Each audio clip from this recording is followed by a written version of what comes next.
It's fascinating recording so far. In silence. I'm going to go refill my wine real quick. Go for it, Jace. Oh, okay. Are you going All right. Cersei Lannister? We are in Act 1, Scene 1, London, a street. Enter Gloucester. Now is the winter of our discontent, made glorious summer by this, son of York, and all the clouds that lowered upon our house in the deep bosom of the ocean buried. Grim-visaged war hath smoothed his wrinkled front, and now instead of mounting barbed steeds, he capers nimbly in a lady's chamber. But I, that am not shaped for sportive tricks, I, that am rudely stamped in what love's majesty, I, that am curtailed of this fair proportion, cheated of feature by dissembling nature, deformed, unfinished, sent before my time into this breathing world, scarce half made up, and that so lamely and unfashionable that dogs bark at me as I halt by them. Why, I, in this weak piping time of peace, have no delight to pass away the time, unless to spy my shadow in the sun, and descant on my own deformity. And therefore, since I cannot prove a lover, I am determined to prove a villain. Plots have I laid, inductions dangerous, to set my brother Clarence and the king in deadly hate, the one against the other. And if King Edward is true and just as I am subtle, false, and treacherous, this day should Clarence closely be mewed up about a prophecy which says that she of Edward's heirs the murders shall be. Dive thoughts down to my soul. Here Clarence comes. Enter Clarence guarded and Brackenbury. Brother, good day. What means this armed guard that waits upon your grace? His Majesty, tendering my person's safety, hath appointed this conduct to convey me to the Tower. Upon what cause? Because my name is George. Alack, my lord, that fault is not yours. He should for that commit your godfathers. He hearkens after prophecies and dreams, and says a wizard told him that by G his issue disinherited should be, and for my name, O George, begins with G, it follows in his thought that I am he. Why, this it is when men are ruled by women. 'Tis not the king that sends you to the Tower. My Lady Grey, his wife, Clarence, 'tis she that tempers him to this extremity. I beseech your graces both to pardon me. His Majesty hath straitly given it in charge that no man shall have private conference of what degree soever with his brother. We speak no treason, man. We say the king is wise and virtuous, and his noble queen well struck in years, fair and not jealous. How say you, sir? Can you deny all this? I beseech your grace to pardon me. We know thy charge, Brackenbury, and will obey. Brother, farewell. And I will unto the king, meantime, this deep disgrace in brotherhood touches me deeper than you can imagine. I know it pleaseth neither of us well. Well, your imprisonment shall not be long. Meantime, have patience. I must perforce. Farewell. Exit Clarence, Brackenbury, and guard. Go, tread the path that thou shalt never return, simple, plain Clarence. I do love thee so, that I will shortly send thy soul to heaven. But who comes here? The new delivered Hastings? Enter Hastings. Good time of day, and to my gracious lord. As much unto my lord, good chamberlain. Well, you are welcome to the open air. How hath your lordship brooked imprisonment? With patience, noble lord, as prisoners must. But I shall live, my lord, to give them thanks that were the cause of my imprisonment. No doubt, no doubt. And so shall Clarence too. For they that were your enemies are his, and have prevailed as much on him as you. More pity that the eagles should be mewed. White kites and buzzards pray at liberty. What news?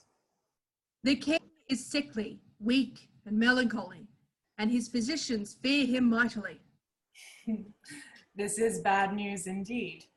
Oh, he hath kept an evil diet long, and overmuch consumed his royal person. What, is he in bed? He is. Go you before, and I will follow you. Exit Hastings.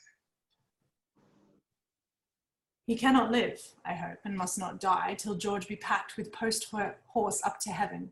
I'll in to urge his hatred more to Clarence, with lies well steeled with weighty arguments, and, if I fall not in my deep intent, Clarence hath not another day to live. Which done, God take King Edward to his mercy and leave the world for me to bustle in. For then I'll marry Warwick's youngest daughter. What though I killed her husband and her father? The readiest way to make the wench amends is to become her husband and her father. The which will I, not all so much for love as for any other secret close intent, by marrying her, which I must reach unto. But yet I run before my horse to market. Clarence still breathes, Edward still lives and reigns. When they are gone, then must I count my gains. Exits. Scene 2, the same, another street. Enter the corpse of King Henry VI, gentlemen with halberds to guard it, and Lady Anne being the mourner. Set down, your honourable load, if honour may be shrouded in a hearse, whilst I'll awhile obsequiously lament the untimely fall of virtuous Lancaster. Poor key cold figure of a holy king, pale ashes of the house of Lancaster. Be it lawful that I invocate thy ghost to hear the lamentations of poor Anne, wife to thy Edward, to thy slaughtered son, stabbed by the self-same hand that made these wounds. Cursed be the hand that made these fatal holes. Cursed be the heart that had the heart to do it. More direful hap betide that hated wretch that makes us wretched by the death of thee than I can wish to adders, spiders, toads, or any creeping venom thing that lives. If he ever have child, abortive be it, prodigious and untimely brought to light, whose ugly and unnatural aspect may fright the hopeful mother at the view, and that be heir to his unhappiness.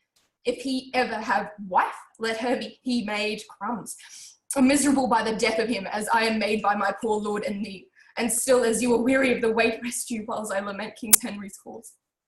Enter Gloucester. What black magician conjures this fiend? Avaunt, thou dreadful minister of hell! Thou hadst but power over his mortal body, but thy soul thou canst not have, therefore be gone! Sweet saint, for charity be not so cursed. Hell devil, for God's sake, hence and trouble us not. For thou hast made the happy earth thy hell, fills it with cursing cries and deep exclaims. If thou delight to view thy heinous deeds, behold this pattern of thy butcheries. Blush, blush, thou lump of foul deformity, for 'tis thy presence that exhales this blood from cold and empty veins where no blood dwells. Thy deed, inhuman and unnatural, provokes this deluge most unnatural. O God, which this blood makes, revenge his death. O earth, which this blood drinks, revenge his death. Either heaven with lightning strike the murderer dead, or earth gate open wide and eat him quick, as thou dost swallow up this good king's blood, which this hell-governed arm hath butchered. Lady, you know no rules of charity, which renders good for bad, blessings for curses. Villain, thou know'st no law of God nor man. No beast so fierce, but know some touch of pity. But I know none, and therefore am no beast. How wonderful when the devil tells truth. More wonderful when angels are so angry. Vouchsafe divine perfection of a woman. Of these supposed evils to give me leave, by circumstance, but to acquit myself. Vouchsafe diffused infection of a man, for these known evils, but to give me leave by circumstance to curse thy cursed self. Fairer than tongue can name thee, let me have some patient leisure to excuse myself. Fouler than heart can think thee, thou canst make no excuse current but to hang thyself. By such despair I should accuse myself. And by despairing shouldst thou stand excused for doing worthy vengeance on thyself, which didst unworthy slaughter upon others. Say that I slew them not. Why, then they are not dead, but dead they are and devilish slave by thee. I did not kill your husband. Why, then he is alive. Nay, he is dead and slain by Edwin's hand. In that foul throat thou liest. Queen Margaret saw thy murderous falchion smoking in his blood, the which thou once didst bend against her breast, but that thy brothers beat aside the point. I was provoked by her slanderous tongue, which laid their guilt upon my guiltless shoulders. Thou wast provoked by thy bloody mind, which never dreamt on aught but butcheries. Didst thou not kill this king? I grant ye. Just grant me, hedgehog. God grant me too, thou mayst be damned for that wicked deed. He was gentle, mild, and virtuous. The fitter for the King of heaven that hath him. He is in heaven, where thou shalt never come. Let him thank me that holp to send him thither, for he was fitter for that place than earth. And thou art unfit for any place but hell. Yes, one place else. Yeah. You will hear me name it. Some dungeon. Your bedchamber. Oh, press betide the chamber where thou liest. So will it, madam, till I lie with you. I hope so. I know so, but Gentle Lady Anne, to leave this keen encounter of our wits and fall somewhat into a slower method is not the causer of the timeless deaths of these Plantagenets, Henry and Edward, as blameful as the executioner?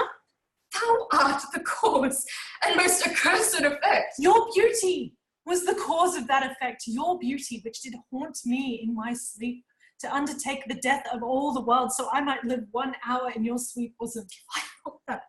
I tell thee, homicide, these nails should rend that beauty from my cheeks. These eyes could never endure sweet beauty's wreck.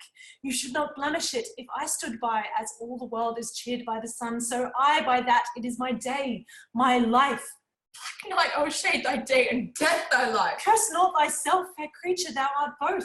Would I were to be revenged on thee. It is a quarrel most unnatural to be revenged on him that loveth you. It is a quarrel just and reasonable to be revenged on him that slay my husband. He that bereft thee, lady, of thy husband, did it to help thee to a better husband. Better doth not walk upon the earth. He lives that loves thee better than he could. Name him.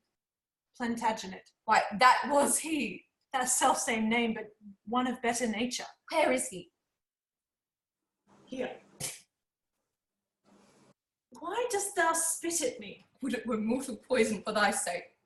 Never came poison from so sweet a place. Never hung poison or a fouler toad. Out of my sight thou dost infect my eyes. Thine eyes, sweet lady, have infected mine. They were basilisk to strike thee dead. I would they were, that I might die at once. For now they kill me with a living death. Those eyes of thine from mine have drawn salt tears, shamed their aspect with store of childish drops. These eyes that never shed remorseful tear, for when thy warlike father, like a child, told the sad story of my father's death, and 20 times made pause to sob and weep that all the standers by had wet their cheeks. Like trees bedashed with rain, in that sad time my manly eyes did scorn a humble tear. And what these sorrows could not thence exhale, thy beauty hath, and made them blind with weeping. But now thy beauty is proposed my fee, my proud heart sues and prompts my tongue to speak. Teach not thy lips such scorn, for they were made for kissing, lady, not for such contempt.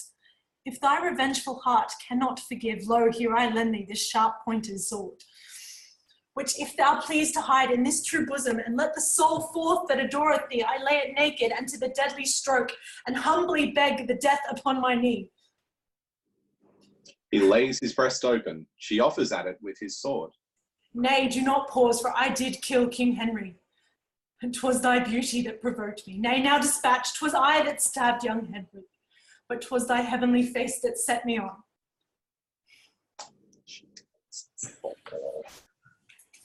Take up the sword again, or take up me. Arise, dissemble. Though I wish thy death, I will not be thy executioner. Then bid me kill myself, and I will do it. I have already. Oh, Tusk, that was in thy rage. Speak it again, and even with the word, that hand which for thy love did kill thy love, shall for thy love kill a far truer love. To both their deaths thou shalt be accessory. I knew thy heart. 'Tis figured in my tongue. Fear me both are false. And never man was true. Well, I'll put up your sword. Stay then, my peace is made. That shall you know hereafter. But shall I live in hope? All men, I hope, live so. Vouchsafe to wear this ring. To take is not to give. Look how this ring encompassed thy finger. Even so thy breast encloses my poor heart. Wear both of them, for both of them are thine. And if thy poor devoted suppliant may but beg one favour at thy gracious hand, thou dost confirm his happiness forever. Is it? That it would please thee leave these sad designs to him that hath more cause to be a mourner, and presently repair to Crosby Place, where, after I have solemnly interred at Chertsey Monastery this noble king, and wet his grave with my repentant tears, I will with all expedient duty see you, for divers unknown reasons. I beseech you, grant me this boon. Oh, my heart, it's much it joys me too to see you become so penitent. Bid me farewell. It's more than you deserve. But since you teach me how to flatter you, imagine I've said so already. Exit Lady Anne.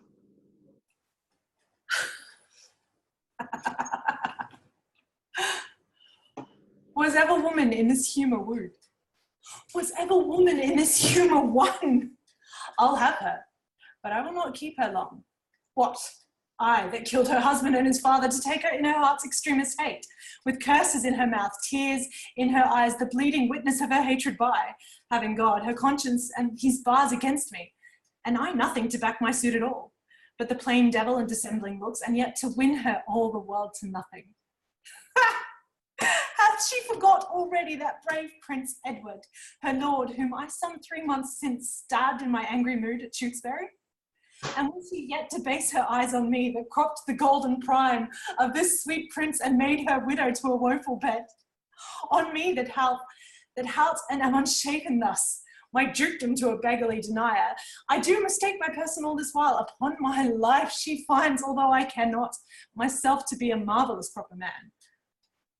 Albeit charges for a looking glass, and entertain some score or two of tailors to study fashions to adorn my body.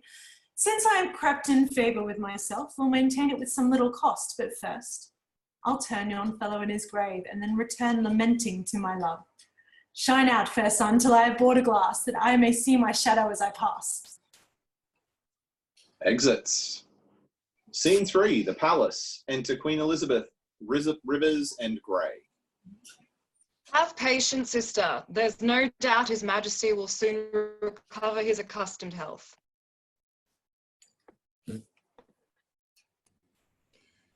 If he were dead, what would betide of me? No other harm but loss of such a lord. The loss of such a lord includes all harm. The heavens have blessed you with a goodly son, to be your comforter when he is gone.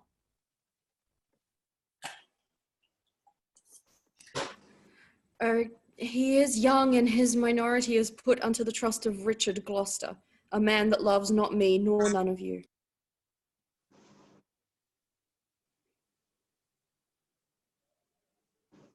Is it concluded that he shall be protector? So it must be if the king miscarries. Enter Buckingham and Stanley. Here come the lords of Buckingham and Derby. Saw you the king today, my Lord Stanley. But now the Duke of Buckingham and I are come from visiting His Majesty. What likelihood of his amendment, lords? Madam, good hope. His Grace speaks cheerfully. God grant him health. Did you confer with him? Madam, we did. He desires to make atonement between the Duke of Gloucester and your brothers, and betwixt them and my Lord Chamberlain, and sent to warn them to his royal presence. Would all were well. But what will ever be? I fear our happiness is at the highest. Enter Gloucester and Hastings. They do me wrong, and I will not endure it. Who are they that complain unto the king, that I, forsooth, am stern and love them not? By holy Paul, they love his grace but lightly, that fill his ears with such dissentious rumours, because I cannot flatter and speak fair. Smile in men's faces, smooth, deceive, and cog, I must be held a rancorous enemy. To whom in all his presence speaks, your grace? To thee, that hast nor honesty nor grace. When have I injured thee, or any of your faction? A plague upon you all! A royal person, whom God preserve better than you would wish, cannot be quiet scarce a breathing while, but you must trouble him with lewd complaints.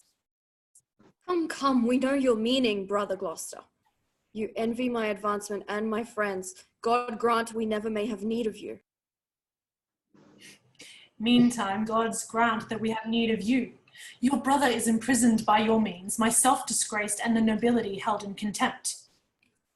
I never did incense his majesty against the Duke of Clarence, but have been an earnest advocate to plead for him. My lord, you do me shameful injury, falsely to draw me in these vile suspects. You may deny that you were not the cause of my Lord Hastings' late imprisonment. She may, my lord, for... She may, Lord Rivers. Why, who knows not so? She may do more, sir, than denying that. She may help you to many fair preferments, and then deny her aiding hand therein, and lay those honours on your high deserts. What may she not? She may, yea, marry, she may. What, marry may she? What? Marry may she? Marry with a king. My lord of Gloucester, I have too long borne your blunt upbraidings and your bitter scoffs. By heaven, I will acquaint his majesty with those gross taunts I often have endured. Enter Queen Margaret, behind. Small joy have I in being England's queen. Blessing be that small god, I beseech thee, thy honour, state, and seat is due to me. Ere you were queen, yea, or your husband king, I was a pack horse in his great affairs. To royalize his blood, I split mine own. Yea, and much better blood than his line. In all which time you and your husband Grey were factious for the house of Lancaster. And Rivers, so were you. Was not your husband in Margaret's battle at St. Albans slain? Let me put in your minds, if you forget, what you have been ere now, and what you are, withal what I have been, and what I am. Murderous villain, so still thou art. Poor Clarence did forsake his father Warwick, yea, and forswore himself, which Jesu pardon, Which God revenge. to fight on Edward's party for the crown, and for his need, poor lord, he is mewed up. I would to God my heart were flint like Edward's, or Edward's soft and pitiful like mine. I am too childish foolish for this world. I can no longer hold me patient. Hear me, you wrangling pirates that fall out in sharing that which you have pilled from me. Oh, fork it. Which of you trembles not that looks on me? Oh, gentle villain, turn you not away. Fuck it.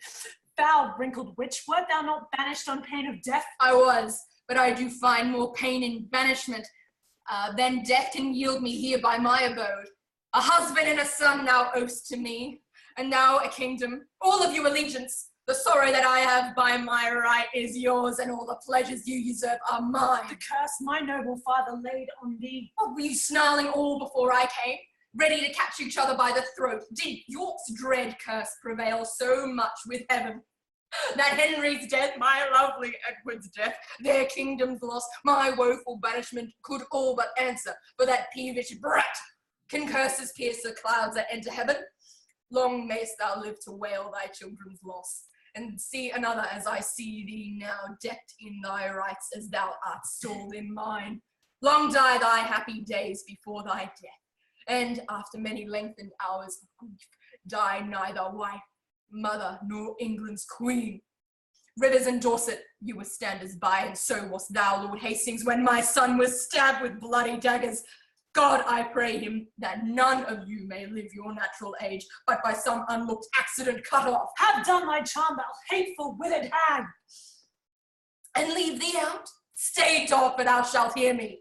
If heaven have any grievous plague in store, exceeding those that I can wish upon thee, oh, let them keep it till thy sins be ripe, and then hurl down their indignation on thee, the troubler of the poor world's peace. The worm of conscience still ignore thy soul. Thy friends suspect for traitors while thou livest, and take deep traitors for thy dearest friends. No sleep close up that deadly eye of thine, unless it be while some tormenting dream affrights thee with a hell of ugly devils. Thou elfish, marked, abortive, rooting hag, thou slave of nature and the son of hell, thou slanderer of thy mother's heavy womb, the rag of honour thou detested. Margaret. Richard? Ha! I call thee not. I cry thee mercy then, for I had thought that thou hadst called me all these bitter names. Why, so I did, but looked for no reply. Oh, let me make the period to my curse. 'Tis done by me, and ends in Margaret. Thus have you breathed your curse against yourself. Oh, fuck, that's Elizabeth. Damn it. Sorry, it's Elizabeth.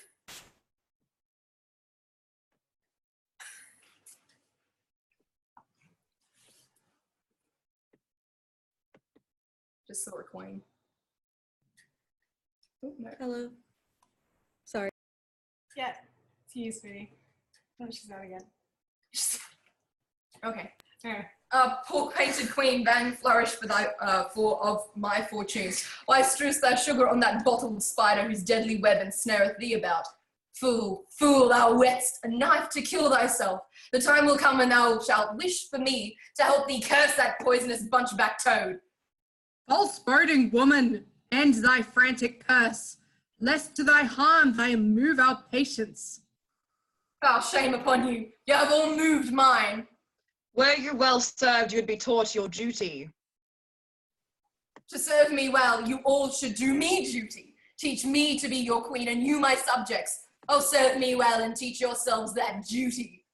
Have done for shame, if not for charity. Urge neither charity nor shame to me. Uncharitably with me have you dealt, and shamefully by you my hopes are butchered. Have done, have done. Oh, Buckingham, take heed of yonder dog. Look, when he fawns, he bites, and when he bites, his venom tooth doth rankle to the death. Have not to do with him, beware of him.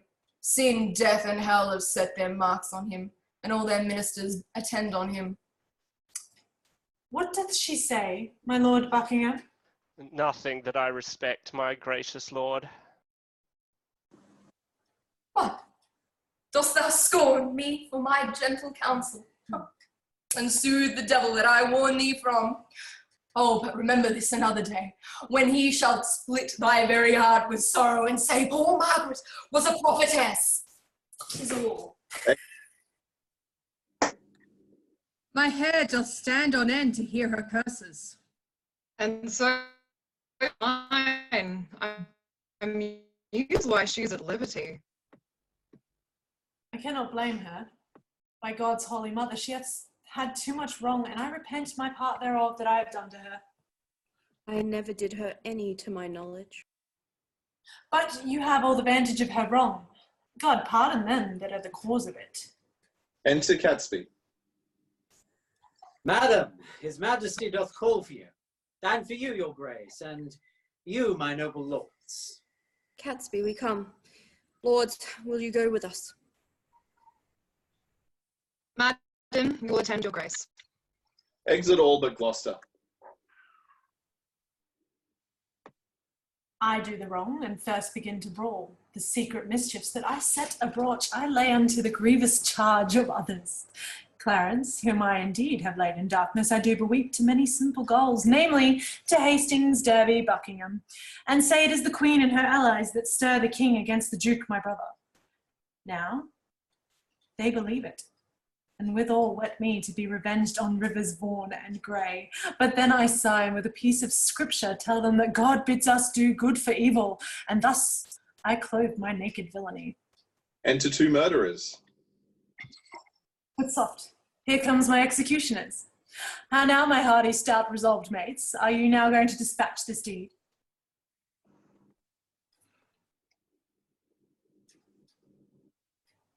Uh-oh.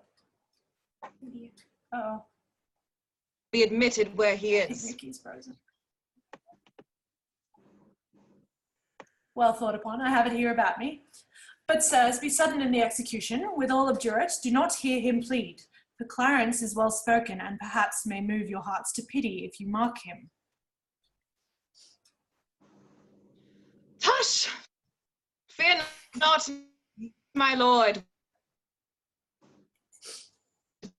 Prate, talk no things.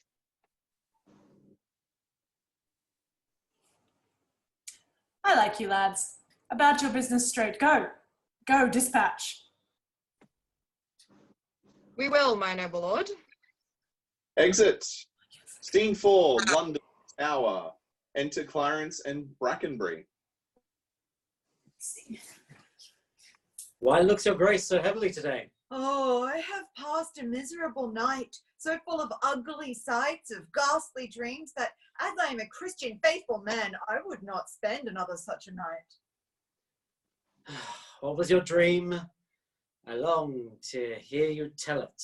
Methought that I had broken from the tower and was embarked to cross to Burgundy, and in my company my brother Gloucester, who from my cabin tempted me to walk upon the hatches. Thence we looked towards England and sighted up 1,000 fearful times during the wars of York and Lancaster that had befallen us.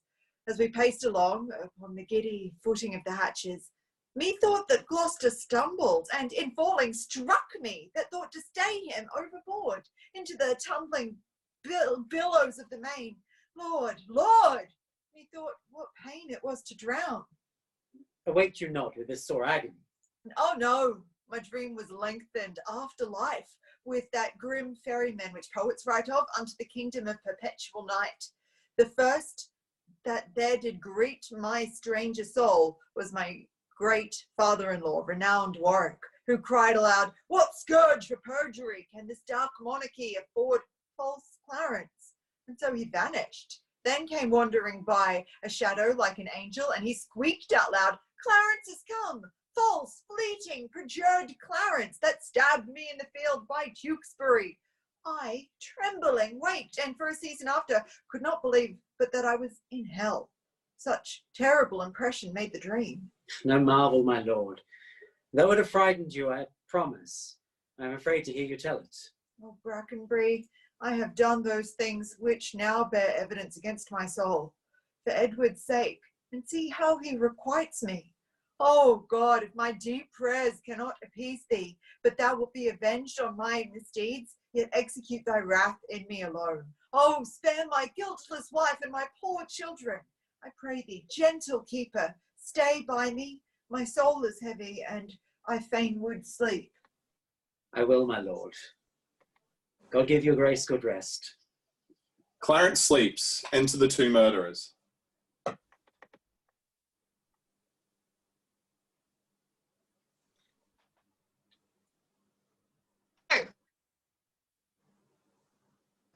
Who's here?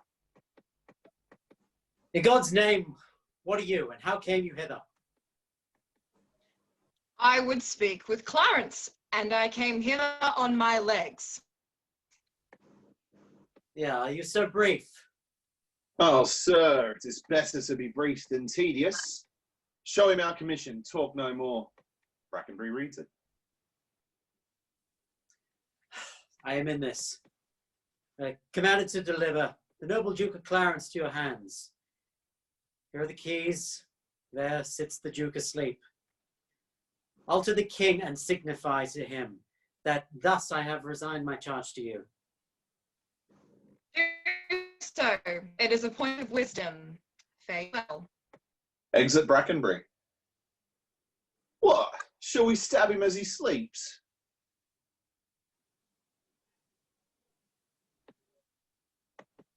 Say 'twas done cowardly.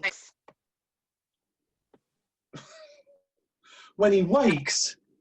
Why, fool, he shall never wake till the judgment day.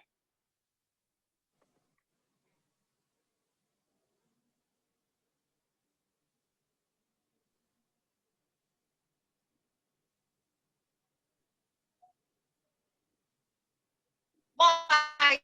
He will say we stabbed him. The urging of that word judgment hath bred a kind of remorse in me.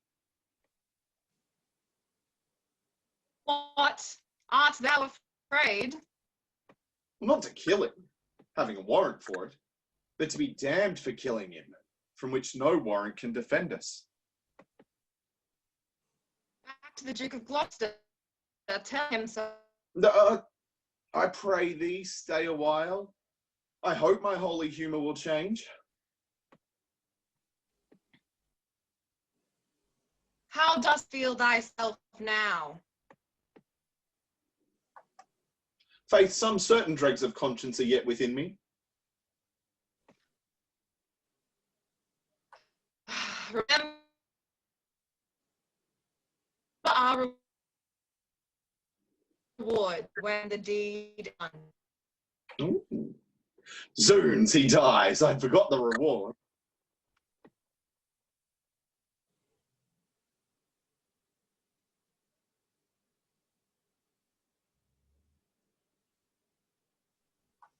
Ugh, where is that In the Duke of Gloucester's purse.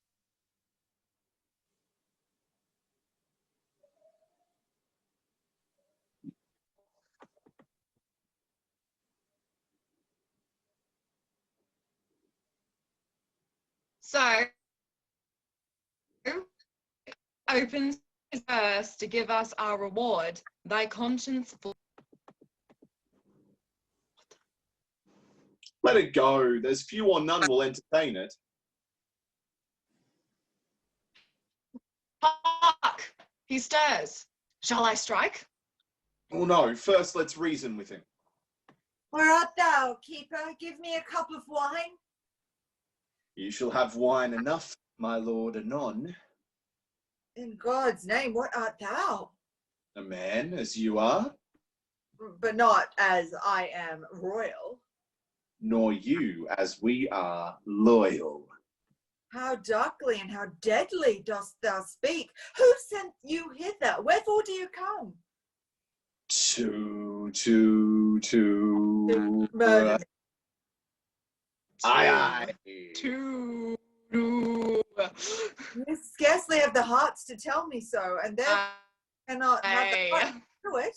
Wherein, my friends, have I offended you? offended us you have not, but the king. I shall be reconciled to him again. Never, my lord, therefore prepare to die. Are you called forth from out a world of men to slay the innocent? What is my offence? Who pronounced the bitter sentence of poor Clarence's death?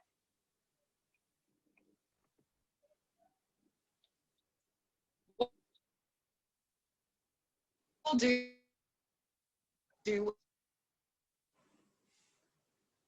And he that hath commanded is the king. Erroneous vassal, the great King of kings, hath in the tables of his law commanded that thou shalt do no murder. And wilt thou then spurn at his edict and fulfill a man's? Take heed, for he holds vengeance in his hands to hurl upon their heads that break his law. And that same vengeance doth he hurl on thee, for false forswearing and for murder too. Thou didst receive the holy sacrament to fight in quarrel at the house of Lancaster. and like a traitor to the name of God, didst break that vow, and with thy treacherous blade unrips the bowels of thy sovereign son. Whom thou wert sworn to cherish and defend. Alas, for whose sake did I that ill deed? For Edward, for my brother, for his sake. Why, sirs, he sends ye not to murder me for this, for in this sin he is as deep as I. Who made thee then a bloody minister, when gallant springing brave Plantagenet, that princely novice, was struck dead by thee? My brother's love, the devil, and my rage. Thy brother's love, our duty, and thy fault, provoke us hither now to slaughter thee. Oh, if you love my brother, hate not me. I am his brother, and I love him well. If you be hired for me to go back again, and I will send you to my brother Gloucester, who shall reward you better for my life than Edward will for tidings of my death. You are deceived. Your brother Gloucester hates you. Oh no, he loves me, and he holds me dear. Go you to him from me. Aye, so we will. Tell him when that our princely I York will. blessed his 3 sons with his victorious arm and charged us from his soul to love each other. He little thought of this divided friendship. Bid Gloucester think of this, and he will weep.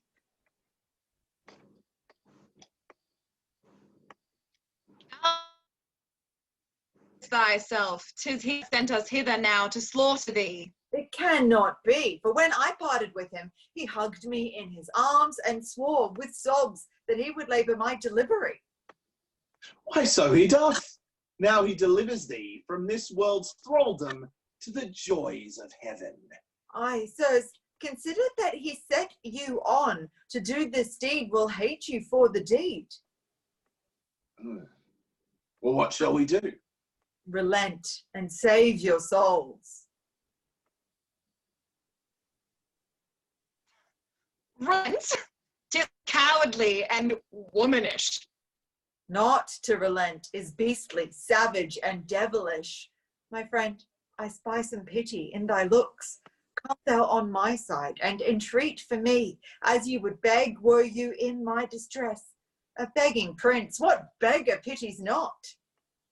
Look behind you, my lord.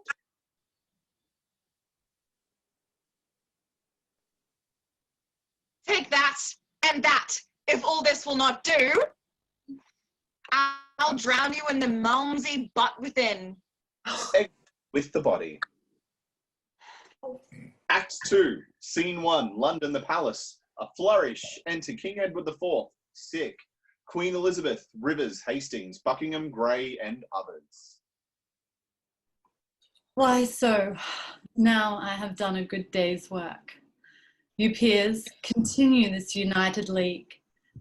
Rivers and Hastings, take each other's hand, dissemble not hatred, swear your love. With heaven my heart is purged from grudging hate, and with my hand love. So thrive I, as I truly swear the like. Madam, yourself are not exempt in this. Buckingham, nor you. You have been factious one against the other, and what you do, do it unfeignedly. Now, princely Buckingham, seal thou this league with thy embracements to my wife's allies, and make me happy in your unity. There wanteth now our brother Gloucester here to make the perfect period of this peace. And in good time, here comes the noble Duke. Enter Gloucester. Good morrow to my sovereign king and queen, and princely peers, a happy time of day. Happy indeed, as we have spent the day. Made peace enmity, fair love of hate between these swelling Roman-sense peers. A blessed labour, my most sovereign liege, if I unwittingly or in my rage have aught committed that is hardly borne, by any in this presence I desire to reconcile me to his friendly peace. 'Tis death to me to be at enmity.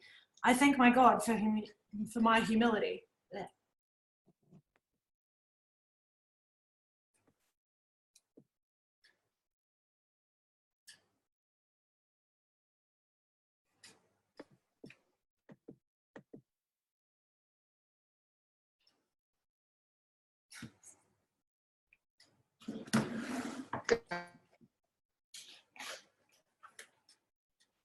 Go.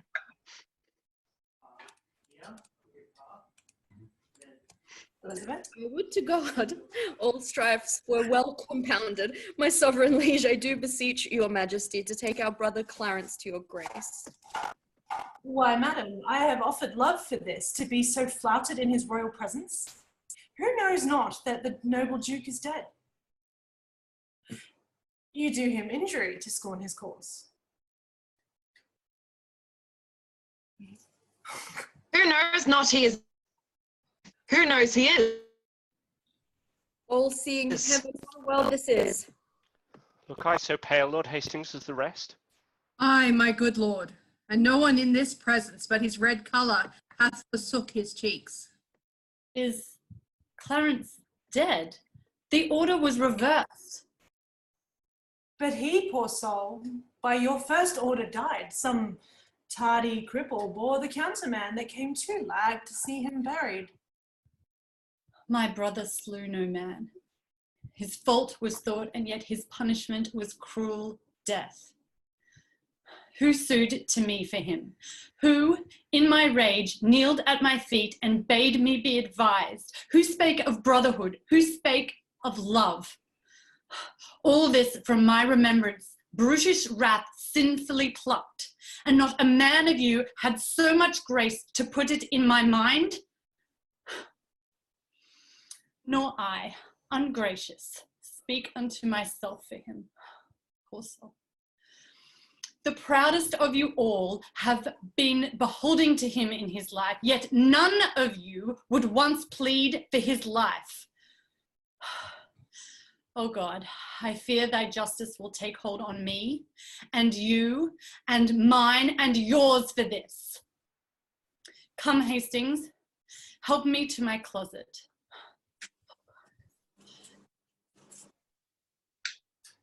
Exit with King Edward and Queen Elizabeth. This is the fruit of rashness. Marked you not how that the guilty kindred of the queen looked pale when they did hear of Clarence's death? Oh, they did urge it still unto the king. God will revenge it. But come, let us in to comfort Edward with our company. We wait upon your grace. They exit. Scene 2, the palace. Enter the Duchess of York, Enter Queen Elizabeth with her hair about her ears, Rivers after her.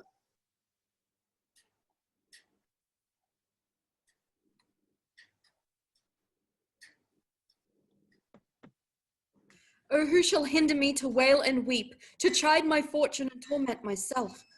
I'll join with black despair against my soul, and to myself become an enemy. What means this scene of rude impatience? Edward, my lord, your son, our king, is dead. If you will live, lament. If I die, be brief, that our swift-winged souls may catch the king's, to follow him to his new kingdom of perpetual rest. Ah, so much interest have I in thy sorrow, as I had a title in thy noble husband. I have bewept a worthy husband's death, and lived by looking on his images. But now, 2 mirrors of his princely semblance are cracked in pieces by malignant death, and I, for comfort, have but one false glass, which grieveth me when I see my shame in him. Thou art a widow, yes, thou art a mother, and hast the comfort of thy children left thee. But death has snatched my husband from mine arms, and plucked 2 crutches from my feeble limbs, Edward and Clarence. Give me no help in lamentation. All springs reduce their currents to mine eyes, that I, being governed by the watery moon, may send forth plenteous tears to drown the world. Madam, bethink you, like a careful mother, of the young prince your son. Send straight for him, ground, in him your comfort lives. Drown desperate sorrow in its grave, and plant your joys in living Edward. Enter Gloucester and Buckingham. Madam, have comfort. All of us have cause to wail the dimming of our shining star, but none can cure their harms by wailing them. Madam, my mother, I do cry you mercy. I did not see your grace. Humbly on my knee, I crave your blessing. God bless thee, and put meekness in thy mind, love, charity, obedience, and true duty. Amen, and make me die a good old man. That is the butt end of a mother's blessing. I marvel why her grace did leave it out. You cloudy princes and heart-sorrowing peers, that bear this mutual heavy load of moan, though we have spent our harvest of this king, we are to reap the harvest of his son. Meseemeth good that with some little train, forthwith from Ludlow the young prince be fetched hither to London to be crowned our king. I with some little train. Marry, my lord, Buckingham? lest by a multitude the new-healed wound of Mellis should break out, which would be so much more the dangerous by how much the estate is green and yet ungoverned. I hope the king made peace with all of us, and the compact is firm and true in me. And so in me, and so I think in all. Yet, since it is but green, it should be put to no apparent likelihood of breach, which happily by much company might be urged. Therefore I say with noble Buckingham, that it is meet so few should the prince. Then be it so. Madam, you and my mother, will you go to give your censures in this weighty business? With all our hearts. Exit all but Buckingham and Gloucester. My lord, whoever journeys to the prince, for God's sake let not us 2 be behind. For by the way, I'll sort occasion, as index to the story we late talked of, to part the queen's proud kindred from the king. My dear cousin, I, like the child, will go by thy direction. Towards Ludlow then, for we'll not stay behind. Exit. Scene 4, London, the palace. Enter young York, Queen Elizabeth, and the Duchess of York. Last night I hear they lay at Northampton. At Stony Stratford will they be tonight? Tomorrow or next day they will be here. I long with all my heart to see the prince. I hope he is much grown since I last saw him.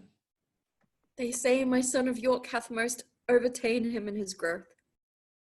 Aye, mother, but I would not have it so. Why, my young cousin, it is good to grow. And one night, as we did sit at supper, talked how I did grow more than all herbs of grace, great weeds do grow apace. And since methinks I would not grow so fast, because sweet flowers are slow and weeds make haste.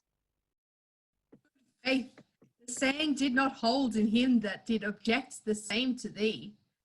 He was a wretched thing when he was young, so long a growing and so leisurely, that if this rule were true, he should be gracious.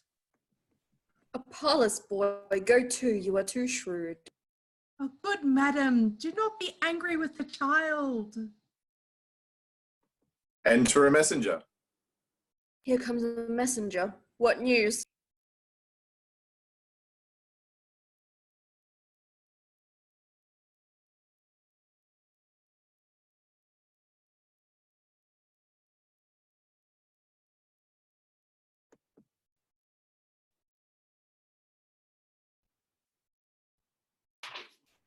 Such news, my lord, as grieves me to unfold. What is thy news then? Lord Rivers and Lord Grey are sent to Pomfret. With them, Sir Thomas Vaughan, prisoners. Who hath committed them? The mighty Dukes Gloucester and Buckingham. For what offence? For some of all I can, I have disclosed. Why or for what these nobles were committed is all unknown to me, my gracious lady. Ay me, I see the downfall of our house. The tiger now hath seized the gentle hind. Insulting tyranny begins to jet upon the innocent, and all is thrown. Welcome destruction, death, and massacre. Accursed and unquiet wrangling days. How many of you have mine eyes beheld? My husband lost his life to get the crown, and often up and down my sons were tossed, for me to joy and weep and loss. Come, come, my boy, we will to sanctuary. I'll go along with you. Exits. Act 3, Scene 1, London, a street. The trumpets sound. Enter the young Prince Edward, Gloucester, Buckingham, Bishop, Catesby, and others.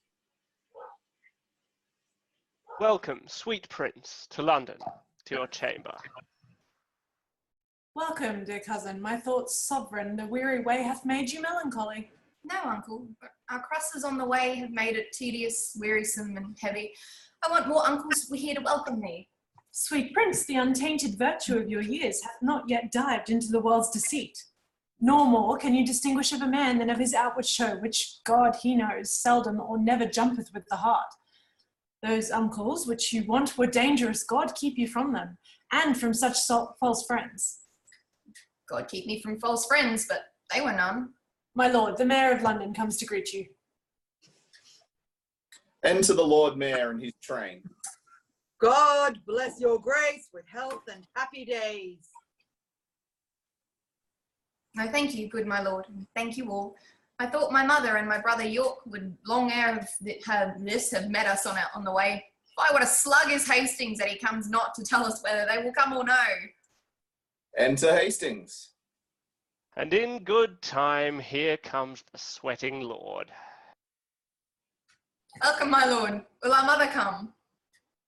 The Queen, your mother, and your brother York have taken sanctuary. The tender prince would fain have come with me to meet your prince, but by his mother was he perforce withheld. Fie, what an indirect and peevish course is this of hers. Lord Cardinal, will your grace persuade the Queen to send the Duke of York and his princely brother presently? If she deny, Lord Hastings, go with him, and from her jealous arms pluck him perforce. My Lord of Buckingham, if my weak oratory can from his mother win the Duke of York, anon expect him here. But if she be obdurate to mild entreaties, God in heaven forbid we should infringe the holy privilege of blessed sanctuary. You are too senseless, obstinate, my lord. You break not sanctuary in seizing him. The benefit thereof is always granted to those whose dealings have deserved the place, and those who have the wit to claim the place. This prince hath neither claimed it nor deserved it, and therefore, in mine opinion, cannot have it. My lord, You shall overrule my mind for once. Come on, Lord Hastings, will you go with me? I go, my lord. Good lords, make all the speedy haste you may. Exit Bishop and Hastings. Say, Uncle Gloucester, if our brother come, where shall we sojourn till our coronation? Where it seems best unto your royal self. If I may counsel you some day or two, your highness shall repose you at the Tower, then where you please, and shall be thought most fit for your best health and recreation. I do not like the Tower, of any place. Did Julius Caesar build that place, my lord? So wise, so young, they say, do never live long. What say you, uncle? I say, without characters, fame lives long. Enter young York, Hastings, and the Bishop. Now in good time, here comes the Duke of York. Richard of York, how fares our loving brother? Well, my dread lord, How fares our cousin, noble Lord of York? I thank you, gentle uncle. Oh, my lord, you said that idle weeds are fast in growth. The prince my brother hath outgrown me far. He hath, my lord. And therefore is he idle? Oh, my fair cousin, I must not say so. Then is he more beholding to you than I? He may command me as my sovereign, but you have power in me as in kinsman. I pray you, uncle, give me this dagger. My dagger, little cousin. With all my heart. A beggar, brother. Of my kind, uncle, that I know will give, and being but a toy, which is no grief to give. A greater gift than that I'll give my cousin. A greater gift? Oh, that's the sword to it.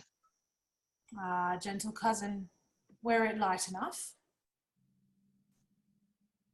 Oh, then I see you'll part but with light gifts. In weightier things you'll say a beggar, nay? Would you have my weapon, little lord? I would, that I might thank you as you call me. How? Little. My Lord of York will still be cross in talk. Uncle, your grace knows how to bear with him. You mean to bear me, not to bear with me. Uncle, my brother mocks both you and me. Because that I am little, like an ape, he thinks that you should bear me on your shoulders. With what a sharp provided wit he reasons. To mitigate the scorn he gives his uncle, he prettily and aptly taunts himself. So cunning and so young is wonderful. My lord will please you pass along. Myself and my good cousin Buckingham will to your mother, to entreat of her to meet you at the Tower and welcome you. What? Will you go unto the Tower, my lord? My Lord Protector needs will have it so. I shall not sleep in quiet at the Tower. Why? What should you fear? Clara, an angry ghost. My grandam told me he was murdered there. I fear no uncle's dead. Nor none that live, I hope. And if they live, I hope I need not fear. But come, my lord, I go on to the Tower. A sentence. Exit all but Gloucester, Buckingham, and Catesby. Think you, my lord, this little prating York was not incensed by his subtle mother to taunt and scorn you so opprobriously? No doubt, no doubt. 'Tis a parlour's boy. He has all the mothers from the top to toe. Well, let them rest. Come hither, Catesby. Thou knowst our reasons urged upon the way. What thinkst thou? Is it not an easy matter to make William Lord Hastings of our mind for the instalment of this noble duke in the seat royal of this famous isle? He for his father's sake so loves the prince that he will not be warned to aught against him. What thinkst thou then of Stanley? What will he? He will do all in all as Hastings doth. Well then, no more but this.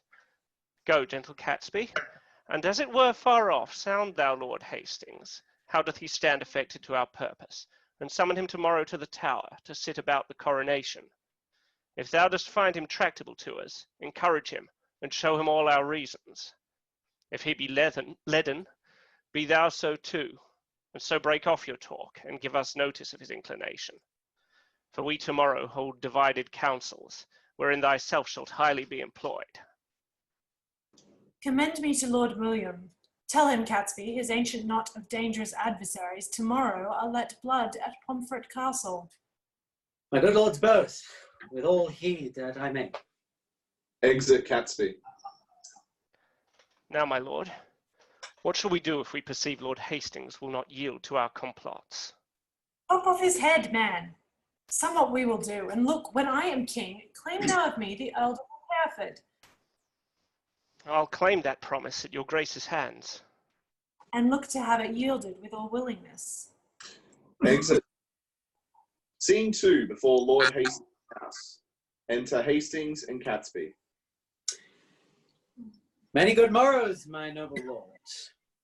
Good morrow, Catesby. You are as early stirring. What news in this our tottering state? It is a reeling world indeed, my lords.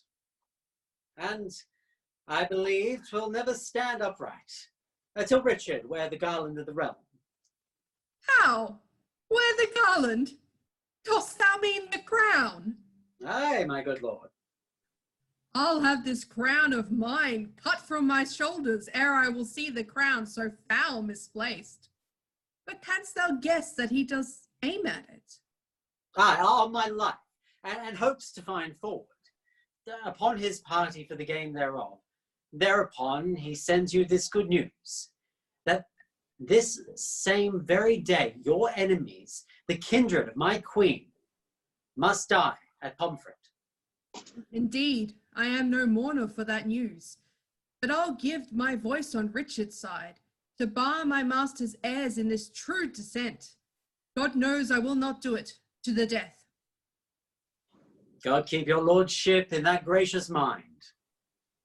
But I shall laugh at this a 12-month hence, that they who bought me in my master's hate, live to look upon their tragedy. I tell thee, Catesby, I'll send some packing that yet not think on it. 'Tis a vile thing to die, my gracious lord, when men are unprepared to look not for it. Oh, monstrous, monstrous. And so it falls out with Rivers, Vaughan, and Grey. And so 'twill do with some men else who think themselves as safe as thou and I, who, as thou knowest, are dear to the princely Richard and to Buckingham. The princes both make high account of you for their account to his head upon the bridge. I know they do, and I have well deserved it. Enter Stanley. Come on, come on. Where is your boar spear, man? Fear the boar and go so unprovided.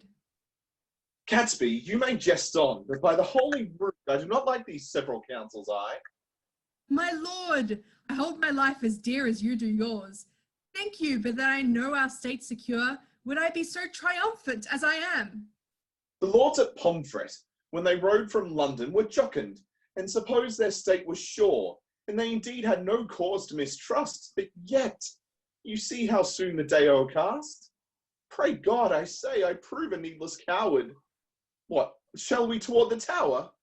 The day is spent. Come, come, have with you.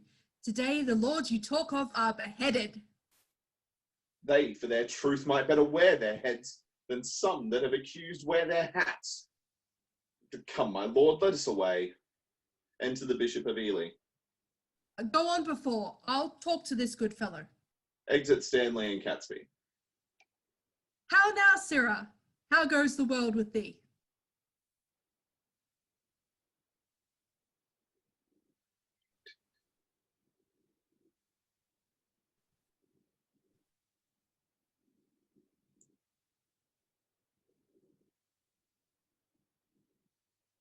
Well met, my lord. I am glad to see your honour.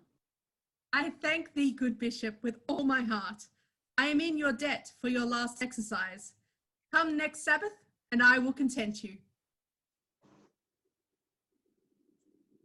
He whispers in his ear, enter Buckingham.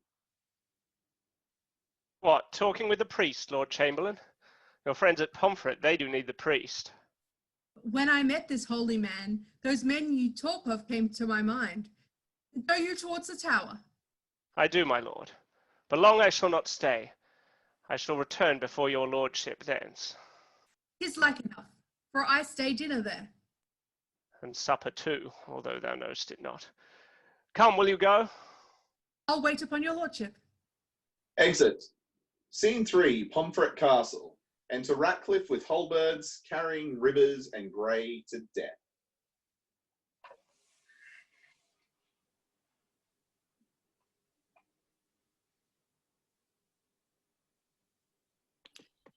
Come, bring forth the prisoners.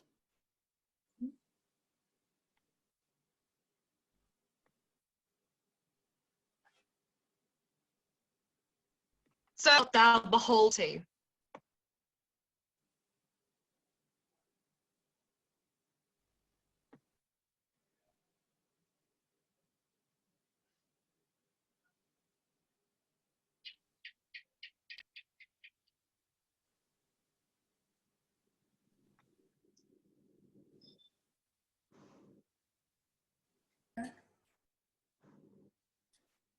I think, Darren, you were Grey as well.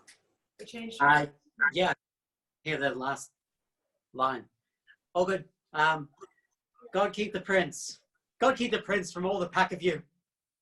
Dispatch. The limit of your lives is out.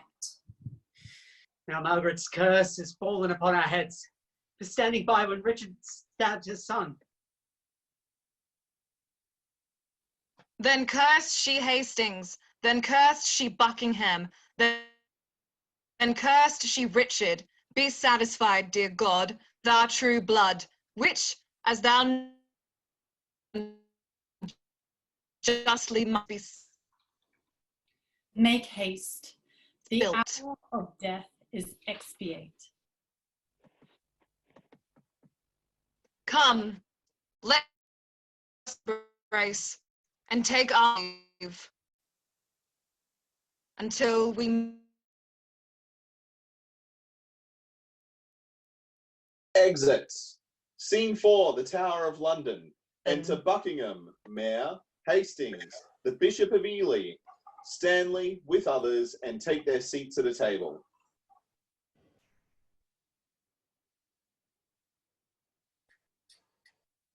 My lords, at once. The cause of why we meet is to determine the coronation. In God's name, speak. When is the royal day? Tomorrow I judge a happy day. Who knows the Lord Protector's mind herein? Who is most inward with the royal duke? Your grace, we think, should know as 'tis mine. Who? I, my lord? We know each other's faces, but for our hearts, he knows no more of mine than I of yours. Lord Hastings, you and he are near in love. I thank his grace. I know he loves me well. But for his purpose in the coronation, I have not sounded him, nor he delivered his gracious pleasure in any way therein.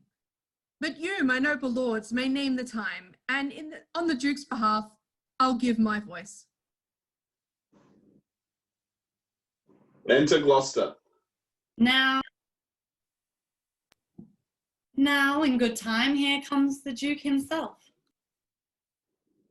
My noble lords and cousins all, good morrow. I hope my absence doth neglect no great designs, which by my presence might have been concluded. Had you not come upon your cue, my lord, William Lord Hastings had pronounced your part, I mean your voice, for crowning of the king. Then my Lord Hastings, no man might be bolder. His lordship knows me well and loves me well. I thank your grace. My Lord Ely, when I was last in Holborn, I saw good strawberries in your garden there. I do beseech you, send for some of them. Marry and will, my lord, with all my heart. Exit. Cousins and Buckingham, a word with you. Catesby hath sounded Hastings in our business, and finds the testy gentleman so hot as he will lose his head ere give consent. His master's son, as worshipful as he terms it, shall lose the royalty of England's throne. Draw you hence, my lord. I'll follow you. Exit Gloucester, Buckingham, following, and re-enter Bishop of Ely. Here is my Lord Protector. I have sent for these strawberries. His Grace looks cheerfully and smooth today. I think there's never a man in Christendom that can less hide his love or hate than he. But by his face straight shall you know his heart. What of his heart perceive you in his face by any likelihood he showed today? Marry, that he, with no man here he is offended. I pray God he be not. Re-enter Gloucester and Buckingham. I pray you all, tell me what they deserve, that you conspire my death with devilish plots. The tender love I bear your grace, my lord, makes me most forward in this noble presence to doom the offenders, whatsoever they be. I say, my lord, they have deserved death. Then be your eyes the witness of this ill. See how I am bewitched. Behold, mine arm withered up, and this is Edward's wife, that monstrous witch, consorted with that harlot strumpet Shaw, that by their witchcraft thus have marked me. If they have done this thing, my gracious lord. Tell us me thou of ifs. Thou art a traitor. Off with his head. Now, by St. Paul, I swear I will not dine until I see the same. Catesby and Ratcliffe, look that it be done. The rest that love me, rise and follow me. Exit all but Hastings and Stanley. Woe, woe for England, not a whit for me. Oh, Margaret, Margaret, now thy heavy curse is lighted upon poor Hastings' wretched head. Dispatch, my lord. The Duke would be at dinner. Make a short shrift, he longs to see your head. Oh, bloody Richard, miserable England, come, lead me to the block, bear him my head. They smile at me that shortly shall be dead. Exit. Scene 5, the Tower Walls. Enter Gloucester and Buckingham in rotten armour, marvellous ill-favoured. Come, cousin, canst thou quake and change thy colour, murder thy breath in the middle of a word, and then begin again and stop again, as if thou wert distraught and mad with terror? Can't I can counterfeit with deep tragedian, speak and look back and pry on every side, tremble and start at wagging of a straw, intending deep suspicion. Ghastly looks are at my service, like enforced smiles, and both are ready in their offices at any time to grace my stratagems. Enter the Lord Mayor. Lord Mayor. Look to the drawbridge there. Hark, the drum. Lord Mayor, the reason we have sent. Look back, defend thee, hear our enemies. God and our innocency defend and guard us. Be patient, they are friends, Ratcliffe and Catesby. Enter Catesby and Ratcliffe with Hastings' head. Here is the head of that ignoble traitor, the dangerous and unsuspected Hastings. So dear I loved the man that I must weep. I took him for the plainest, harmless creature. Well, he was the covert, sheltered traitor that ever lived. We live to tell it you, the subtle traitor this day had plotted in the council house to murder me and my good lord of Gloucester. What had he so? What think you we are Turks or infidels, or that we would, against the form of law, proceed thus rashly to the villain's death? But the extreme peril of case, the peace of England, and our person's safety unforced us to this execution. Now fair before you, he deserved his death, and you, my good lords, both have well proceeded to warn false traitors from the like attempts. Yet had we not determined he should die until your lordship came to see his death, which now the loving haste of these our friends somewhat against our meaning have prevented. Because, my lord, we would have had you heard the traitor speak and timorously confess the manner and the purpose of his treason. Your grace's word shall serve. As well I had seen and heard him speak, and doubt you not, right noble princes both, but I'll acquaint our duteous citizens with all your just proceedings in this case. And to that end, we wished your lordship here to avoid the carping censures of the world. But since you came too late of our intents, yet witness what you hear we did intend. And so, my good Lord Mayor, we bid farewell. Exit Lord Mayor. Go after cousin Buckingham, the mayor towards Guildhall. There, at your meetest advantage of the time, infer the bastardy of Edward's children. Tell them how Edward put to death a citizen only for saying he would make his son heir to the crown.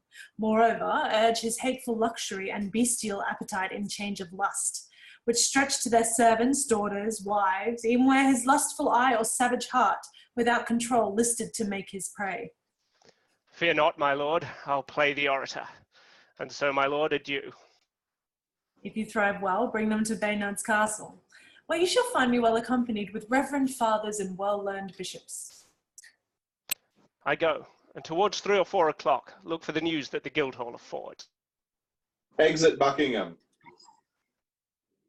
Go thou to Friar Penker. Bid them both meet me within this hour at Baynard's Castle. Exit all but Gloucester. Now will I to take some privy order and to give notice that no manner of person at any time have recourse unto the princes. Exit. Scene 7, Baynard's Castle. Enter Gloucester and Buckingham at several doors. How now, my lord, what say the citizens? The citizens are mum and speak not a word. Touched you the bastardy of Edward's children? I did. With his contract with Lady Lucy, and his contract by deputy in France, the insatiate greediness of his desires, and his enforcement of the city wives, his tyranny for trifles, his own bastardy as being got your father then in France, his resemblance being not like the Duke, withal I did infer your lineaments being the right idea of your father, both in your form and nobleness of mind, laid open all your victories in Scotland, your discipline in war, wisdom in peace, and when mine oratory grew to an end, I bid them that did love their country's good cry, God save Richard, England's royal king. Ah, and did they so? No. So, God help me, they spake not a word, but like dumb statues or breathing stones, gazed on each other and looked deathly pale. Which when I saw, I reprehended them, and asked the mayor what meant this wilful silence. His answer was, the people were not wont to be spoke to but by the recorder. Then he was urged to tell my tale again. Thus saith the Duke, thus hath the Duke inferred. But nothing spake in warrant from himself. When he had done, some followers of mine own at the lower end of the hall hurled up their caps, and some 10 voices cried, God save King Richard. Thanks, gentle citizens and friends, quoth I. This general applause and loving shout argues your wisdoms and your love to Richard. What tongueless blocks were they? Would they not speak? No, by my troth, my lord. Were not the mayor then and his brethren come? The mayor is here at hand. Intend some fear. Be not you spoke with, but my mighty suit. And look, you get a prayer book in your hand, and stand betwixt 2 churchmen. Good my lord, for on that ground I'll build a holy descant. And be not easily won to our request. Play the maid's part. Still answer nay, and take it. I go. And if you plead as well for them as I can say nay to thee for myself, no doubt we'll bring it to a happy issue. Go, up to the leads. The Lord Mayor knocks. Exit Gloucester. Enter the Lord Mayor and sit. Welcome, my lord. I dance attendance here. I think the Duke will not be spoke withal. Here comes his servant. How now, Catesby? What says he? My lord, he doth entreat your grace to visit him tomorrow or next day. He is within with 2 right reverend fathers, divinely bent on meditation. Return, good Catesby, to thy lord again. Tell him myself, the mayor, and citizens in deep designs and matters of great moment are come to have some conference with his grace. I'll tell him what you say, my lord. Exits. Ha, my lord, this prince is not an Edward. He is not lolling on a lewd daybed, but on his knees in meditation. Happy were England would this gracious prince take on himself the sovereignty thereof. Be sure, I fear, we shall ne'er win him to it. Marry, God forbid his grace should say us nay. I fear he will. Re-enter Catesby. How now, Catesby? What says your lord? My lord, he wonders to what end you have assembled such troops of citizens to speak with him. My lord, he fears you mean no good to him. By heaven, I'm in perfect love to him, and so once more return and tell his grace. Exit Catesby, enter Gloucester aloft between two bishops. Catesby returns. See where he stands between two clergymen. Two props of Christian virtue for a Christian prince, to stay him from the fall of vanity. And see, a book of prayer in his hand. True ornaments to know a holy man. Famous Plantagenet, most gracious prince, lend favourable ears to our request, and pardon us the interruption of thy devotion and right Christian zeal. My lord, there needs no such apology. I rather do beseech you pardon me. What is your grace's pleasure? Even that I hope which pleaseth God above, and all good men of this ungoverned isle. I do suspect I have done some offence that seems disgracious in the city's eyes, and that you come to reprehend my ignorance. You have, my lord. Would it might please your grace at our entreaties to amend that fault? Else wherefore breathe I in a Christian land? Then no, it is your fault that you resign the supreme seat, the throne majestical, the sceptred office of your ancestors, to the corruption of a blemished stock. Which to recure, we heartily solicit your gracious self to take on you the charge and kingly government of this your land, not as protector, but as successively from blood to blood, your right of birth. In this just suit come I to move your grace. I know not whether you depart in silence or bitterly to speak in your reproof. If not to answer, you might haply think tongue-tied ambition, not replying, yielded to bear the golden yoke of sovereignty, which fondly you would here impose on me. Definitively thus I answer you. Your love deserves my thanks, but my desert unmeritable shuns your high request. First, if all obstacles were cut away, and that my path were even to the crown, as my right revenue and due by birth, yet so much is my poverty of spirit, so mighty and so many my defects, as I had rather hide me from my greatness. But, God be thanked, there's no need of me. The royal tree hath left us royal fruit, and make no doubt us happy by his reign. On him I lay what you would lay on me, the right and fortune of his happy stars, which God defend that I would wring from him. You say that Edward is your brother's son. So say we too, but not by Edward's wife. For first he was contract to Lady Lucy. By her in his unlawful bed he got this Edward, whom our manners term the prince. Then, my lord, take to your royal self this proffered benefit of dignity. Do, good my lord, your citizens entreat you. Alas, why would you heap these cares on me? I am unfit for state and majesty. I cannot, nor I will not yield to you. If you refuse it, as in love and zeal loath to depose the child your brother's son, as well we know your tenderness of heart and gentle, kind, effeminate remorse, which we have noted in you to your kin. Yet whether you accept our suit or no, your brother's son shall never reign our king, but we will plant some other in the throne to the disgrace and downfall of your house. In this resolution here we leave you. Come, citizens. Zounds, I'll entreat no more. Oh, do not swear, my lord of Buckingham. Exit Buckingham with the citizens. Call them again, my lord, and accept their suit. Would you enforce me to a world of care? Well, call them again. Re-enter Buckingham and the rest. Cousin of Buckingham and you sage, grave men, since you will buckle fortune on my back, I must have patience to endure the load. For God, he knows, and you may partly see, how far I am from the desire thereof. God bless your grace. We see it and will say it. In saying you shall but say the truth. Then I salute you with this kingly title.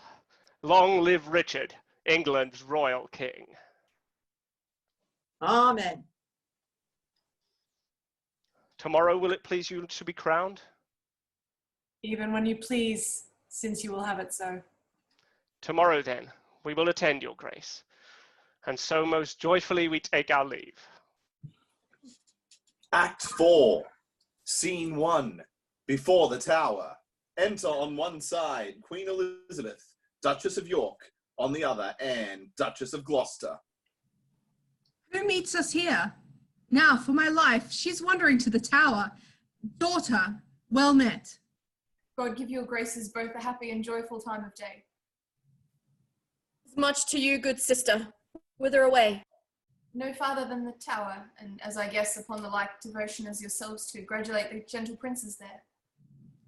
Kind sister, thanks. We'll enter all together. Enter Brackenbury.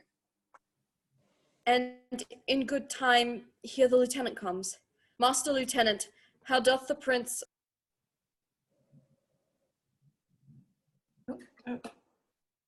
Right well, dear madam. By your patience, I may not stop you visit them. The king hath straitly charged the contrary. The king? Why, who's that? I cry you mercy. I mean the Lord Protector. The Lord protect him from that kingly title. Hath he set bounds betwixt their love and me? I am their mother, who should keep me from them? I am their father's mother. I will see them. Their aunt I am in law. Bring me to their sights. I'll bear thy blame and take thy office from thee on my peril. I may not leave it so. I am bound by oath, and therefore pardon me. Exits. Enter Lord Stanley. Let me but meet you ladies 1 hour hence, and I'll salute your Grace of York as mother, and reverend looker-on of 2 fair queens. Come, madam, you must straight to Westminster, there to be crowned Richard's royal queen. Oh, cut my lace and sunder. Oh, fuck, that's not me again. God damn it. Oh, cut my lace in sunder. I swoon with this dead-killing news. Ill, dispersing wind of misery. Oh, my accursed womb, the bed of death. A cockatrice hast thou hatched to the world, whose unavoided eye is murderous. Come, madam, come. I in all haste was sent. And I in all unwillingness will go. I would to God that the inclusive verge of golden metal that must round my brow of red-hot steel to sear me to the brain, and die ere men can say, God save the Queen. Go, go, poor soul, I envy not thy glory. To feed my humour, wish thyself no harm. No? Why? When he that is my husband now came to me as I followed Henry's cause, and when I say I looked on Richard's face, this was my wish. Be thou, quoth I, accursed for making me so young, so old a widow. And when thou weddest, let sorrow haunt thy bed, and be thy wife, if any be so mad as miserable by the life of thee as thou hast made me by my dear lord's death. Though, ere I can repeat this curse again, even in so short a space, my woman's heart grossly grew captive to his honey words, and proved the subject of my own soul's curse. Besides, he hates me for my father Warwick, and will no doubt shortly be rid of me. Poor heart, adieu. I pity thy complaining. No more than from my soul I mourn for yours. Go thou to Richard, and good angels guard thee. Go thou to sanctuary, and good thoughts possess thee. I to my grave, where peace and rest lie with me. 80 odd years of sorrow I have seen, and each hour's joy wrecked with a week of teen. Stay, yet look back with me unto the tower. Pity you ancient stones, those tender babes whom envy that hath immured within your walls. Rough cradle for such little pretty ones. So foolish sorrow bids your stones farewell. Exit. Scene 2, London, the Palace. Senate. Enter King Richard III in pomp crowned. Buckingham, Catesby, a page, and others. Stand all apart, cousin of Buckingham. My gracious sovereign. Give me thy hand. Here he ascendeth his throne. Thus high by thy advice and thy assistance is King Richard seated. But shall we wear these honours for a day, or shall they last and we rejoice in them? Still live they, and forever may they last. Oh, Buckingham, young Edward lives. Think now what I would say. Say on, my loving lord. Why, Buckingham, I say I would be king. Why, so you are, my thrice-renowned liege. Ha! Am I king? 'Tis so, but Edward lives. True, noble prince. Oh, bitter consequence that Edward should still live. Cousin, thou wert not wont to be so dull. Shall I be plain?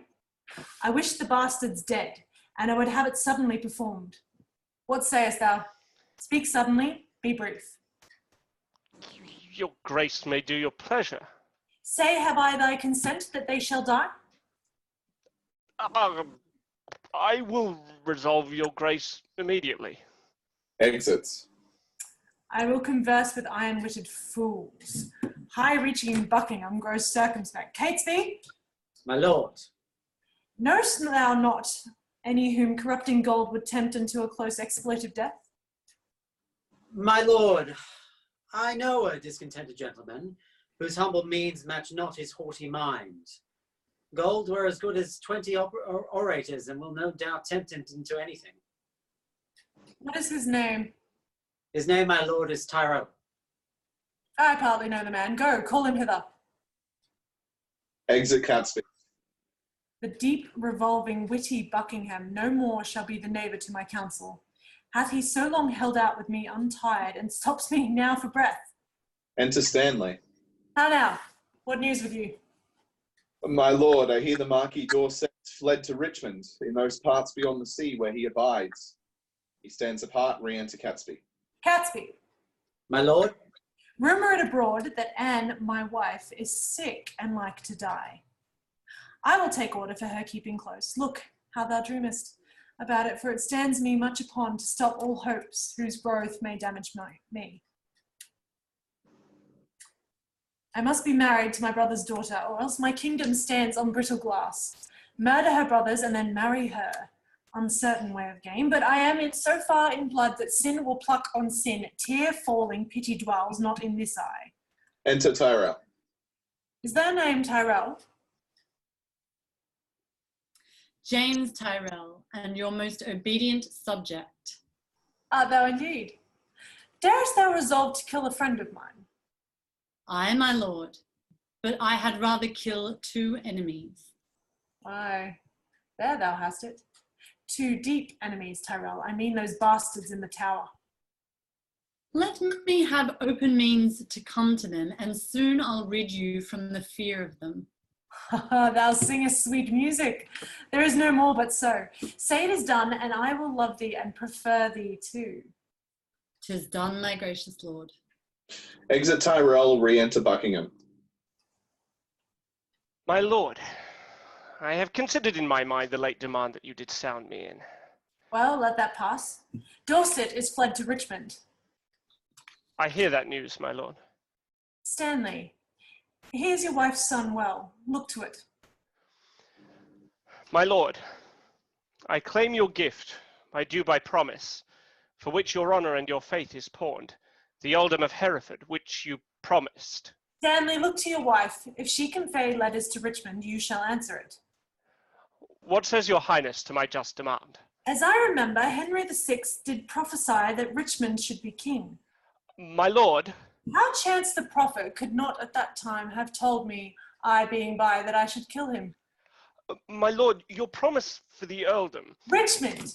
When last I was at Exeter, the mayor in courtesy showed me the castle and called it Rougemont, at which name I started because a bard of Ireland told me once I should not live long after I saw Richmond. My lord, Aye! What's o'clock? I am thus bold to put your grace in mind of what you promised me. Well, but what's o'clock? Upon the stroke of 10. Well, let it strike. Betwixt thy begging and my meditation, I am not in the giving vein today. Why, then resolve me whether you will or no. Tut, tut. Thou troublest me, am not in the vein. Exit all but Buckingham. Is it even so? Rewards he my true service with such deep contempt? Made I him king for this? Oh, let me think on Hastings, and be gone to Brecknock, where my fearful head is on. Exit. Scene 3, the same. Enter Tyrell. The tyrannous and bloody deed is done. The most arch of piteous massacre that ever yet this land was guilty of. Dighton and Forrest, whom I did suborn to do this ruthless piece of butchery, although they were fleshed villains, bloody dogs, melting with tenderness and kind compassion, wept like two children in their death's sad stories. They could not speak, and so I left them both to bring this tidings to the bloody king. And here he comes. Enter King Richard III.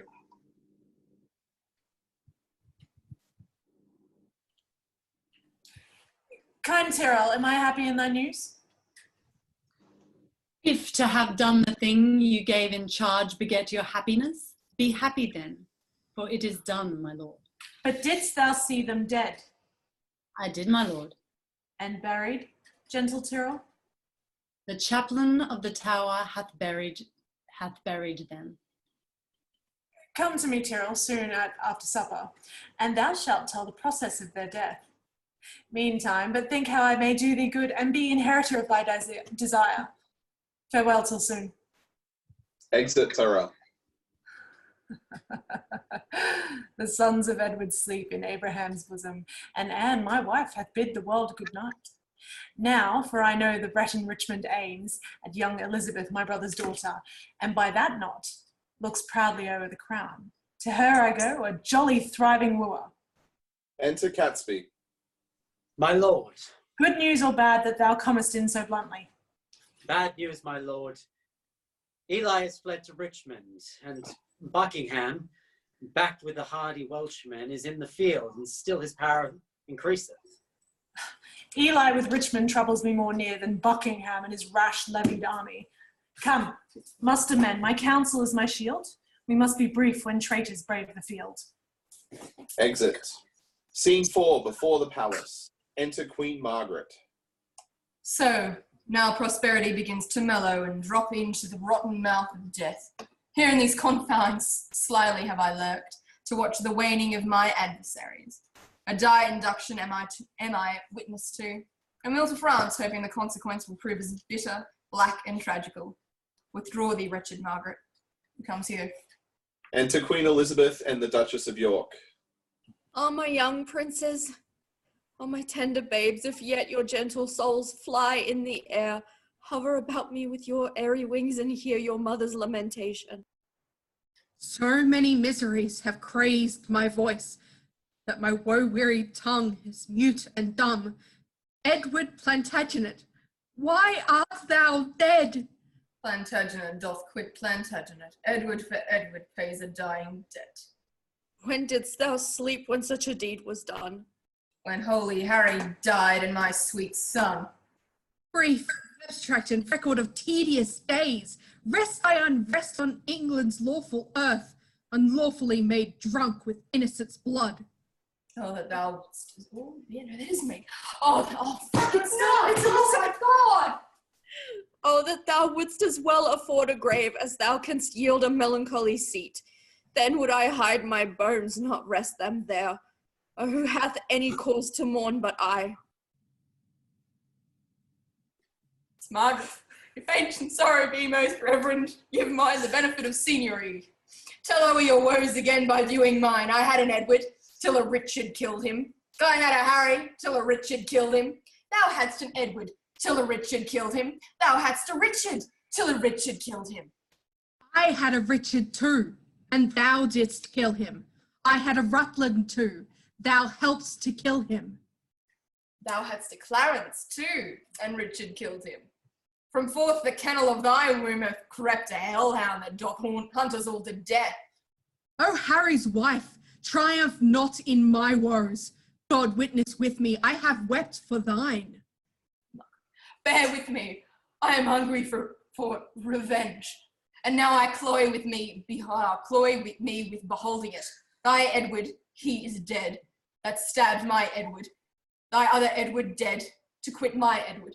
Thy Clarence, he is dead, that killed my Edward. And the beholders of this tragic play, the adulterate Hastings, Rivers, Vaughan, Grey, untimely smothered in their dusky graves. Richard yet lives, held black intelligencer, only reserved their factor to buy souls and send them thither. But at hand, ensues his piteous and unpitied end. Earth gapes, hell burns, fiends roar, saints pray, have him suddenly conveyed away. Cancel his bond of life, dear God, I pray, that I may live to say, the dog is dead. Oh, thou didst prophesy the time would come that I should wish for thee to help me curse that bottled spider, that foul bunch-backed toad. Margaret, I call thee then vain flourish of my fortune. I called thee then poor shadow, painted queen. The presentation of but what I was, the queen in jest, only to fill the scene. Who sues to thee and cries, God save the queen? Where be the bending peers that flattered thee? Decline all this and see what now thou art. For happy wife, a most distressed widow. For one that scorned at me, now scorned of me. For one commanding all, obeyed of none. Thus hath the course of justice wheeled about, and left thee but a very prey to time, having no more but thought of what thou wert, to torture thee the more, being what thou art. Thou didst usurp my place, and doth thou not usurp the just proportion of my sorrow? Farewell, York's wife, and queen of sad mischance. These English woes will make me smile in France. Oh, thou well skilled in curses, stay a while and teach me how to curse mine enemies. Forbear to sleep the nights, and fast the days. Compare dead happiness with living woe. Think that thy babes were fairer than they were, and he that slew them fouler than he is. Bettering thy loss makes the bad cause worse. Revolving this will teach thee how to curse. My words are dull. Oh, quicken them with thine. Thy woes will make them sharp and pierced like mine. Exits. Why should calamity be full of words? Poor breathing orators of miseries. Let them have scope, though what they do impart help not all, yet they do ease the heart. If so, then be not tongue-tied. Go with me, and in the breath of bitter words let's smother my damned son, which thy too sweet son smothered. I hear his drum. He copious in exclaims. Enter Richard, marching with drums and trumpets. Who intercepts my expedition? Oh, she that might have intercepted thee by strangling thee in her accursed womb from all the slaughters, wretch, that thou hast done. Hidest thou that forehead with a golden crown, where should be graven, if that right were right, the slaughter of the prince that owed that crown, and the dire death of my two sons and brothers? Tell me, thou villain slave, where are my... Thou toad, where is thy brother Clarence? Where is kind Hastings, Rivers, Vaughan, Grey? Let not the heavens hear these telltale women, either be patient and entreat me fair, or with the clamorous report of war, thus will I drown your exclamations. Art thou my son? Aye, I thank God, my father, and yourself. Then patiently hear my impatience. Madam, I have a touch of your condition, which cannot brook the accent of reproof. Oh, let me speak. Do then, but I'll not hear.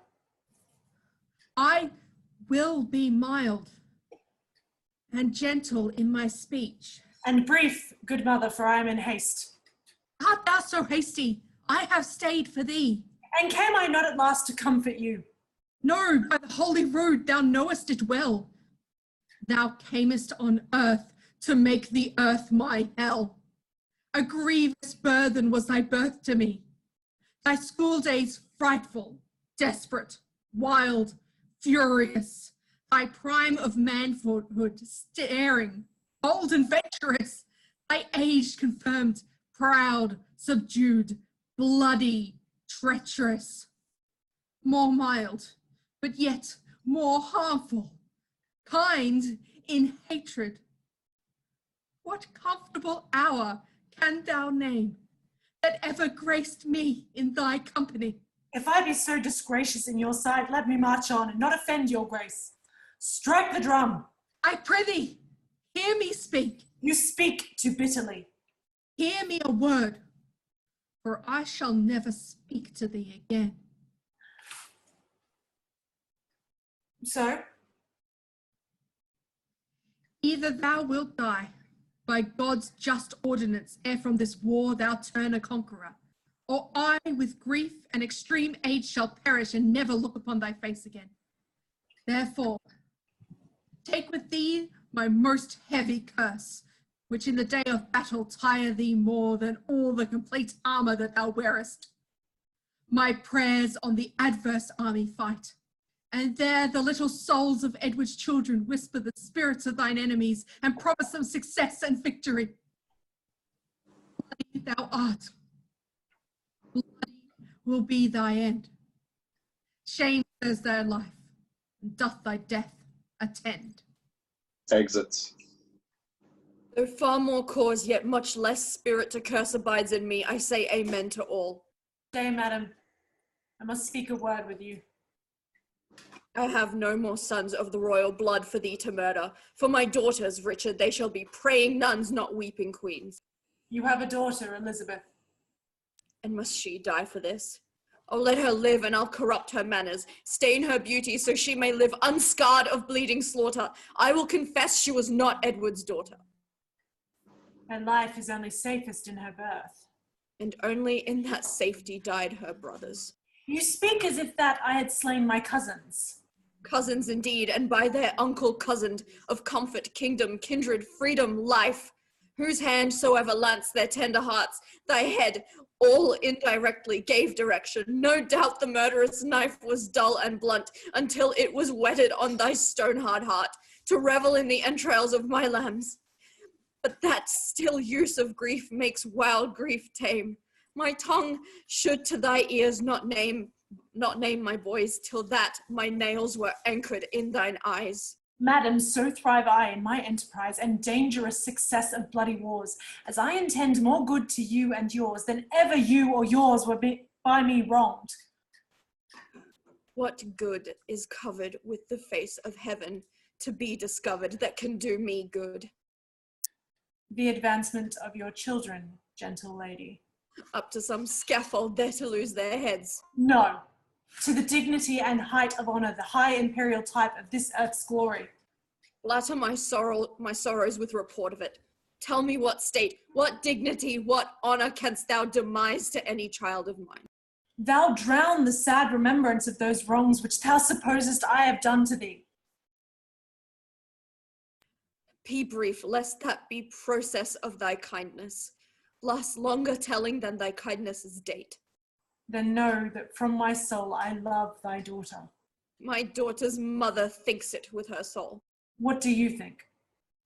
That thou dost love my daughter from thy soul, so from thy soul's love didst thou love her brothers, and from my heart's love I do thank thee for it. Be not so hasty to confound my meaning. I mean that with my soul I love thy daughter and mean to make her Queen of England. Say then, who dost thou mean shall be her king? Even he that makes her queen, who should be else? What? Thou? I, even I. What think you of it, madam? How canst thou woo her? That would I learn of you, as one that are best acquainted with her humour. And wilt thou learn of me? Madam, with all my heart. Send to her, by the man that slew her brothers, a pair of bleeding hearts. Thereon engrave Edward and York, then haply she will weep. Therefore present to her, as sometime Margaret did to thy father, steeped in Rutland's blood, a handkerchief, which, say to her, did drain the purple sap from her sweet brother's body, and bid her dry her weeping eyes therewith. If this inducement force her not to love, send her a story of thy noble acts. Tell her thou madest away her uncle, thou madest away her uncle Clarence, her uncle Rivers, yea, and for her sake madest quick conveyance with her good aunt Anne. Come, you mock me. This is not the way to win our daughter. There is no other way, unless thou couldst put on some other shape, and not be Richard that hath done all this. Say that I did all this for love of her. Nay, then indeed she cannot choose but hate thee, having bought love with such a bloody spoil. Look, what is done cannot now be amended. If I did take the kingdom from your sons to make amends, I'll give it to your daughter. The loss you have is but a son being king, and by that loss your daughter is made queen. I cannot make what amends I would, therefore accept such kindness as I can. Go then, my mother, to thy daughter, go. Acquaint the princess with the sweet silent hours of marriage joys, and when this arm of mine hath chastised the petty rebel, dull-brained Buckingham, bound with triumphant garlands will I come and lead thy daughter to a conqueror's bed. What were I best to say? Her father's brother would be her lord, or shall I say her uncle? Or that he slew her brothers and her uncles? Under what title shall I woo? Say that the king, which may command, entreats. That at her hands which the king's king forbids. Say she shall be a high and mighty queen. To wail the tide as her mother doth. Say I will love her everlastingly. But how long shall that title ever last? Sweetly enforce until her fair life's end. But how long fairly shall her sweet life last? So long as heaven and nature lengthens it. So long as hell and Richard likes of it. Say I, her sovereign, am her subject love. But she, your subject, loathes such sovereignty. Your reasons are too shallow and too quick. Oh no, my reasons are too deep and dead, poor infants in their grave. Oh, harp not on that string, madam, that is past. Harp on it still I shall till heartstrings break. Now by my George, my garter and my crown. By nothing, for this is no oath. If something thou wilt swear to be believed, swear then by something that thou hast not wronged. Now by the world. Is full of thy foul wrong. Then by myself. Thyself misusest. Why then? By God. God's wrong is most of all. If thou hadst fear to break an oath by him, the unity the king thy brother made had not been broken, nor my brother slain. If thou hadst feared to break an oath by him, the imperial metal circling now thy brow had graced the tender temples of my child. What canst thou swear by now? The time to come. That thou hast wronged in the time o'erpast, swear not by time to come, for that thou hast misused ere used. By time misused o'erpast. As I intend to prosper and repent, so thrive I in my dangerous attempt at hostile arms. Myself confound. Be opposite all planets of good luck to my proceedings, if, with pure heart's love, immaculate devotion, holy thoughts, I tender not thy beauteous princely daughter. In her consists my happiness and thine. Without her, follows to this land and me, to thee, herself, and many a Christian soul, death, desolation, ruin, and decay. It will not be avoided by but this. Therefore, good mother, plead what I will be, not what I have been. Urge the necessity and state of times, and be not peevish fond in great designs. Shall I be tempted of the devil thus? Aye, if the devil tempt thee to do good. But thou didst kill my children. But in your daughter's womb I bury them. Shall I go win my daughter to thy will? And be a happy mother by the deed. I go. Write to me very shortly, and you shall understand from me her mind.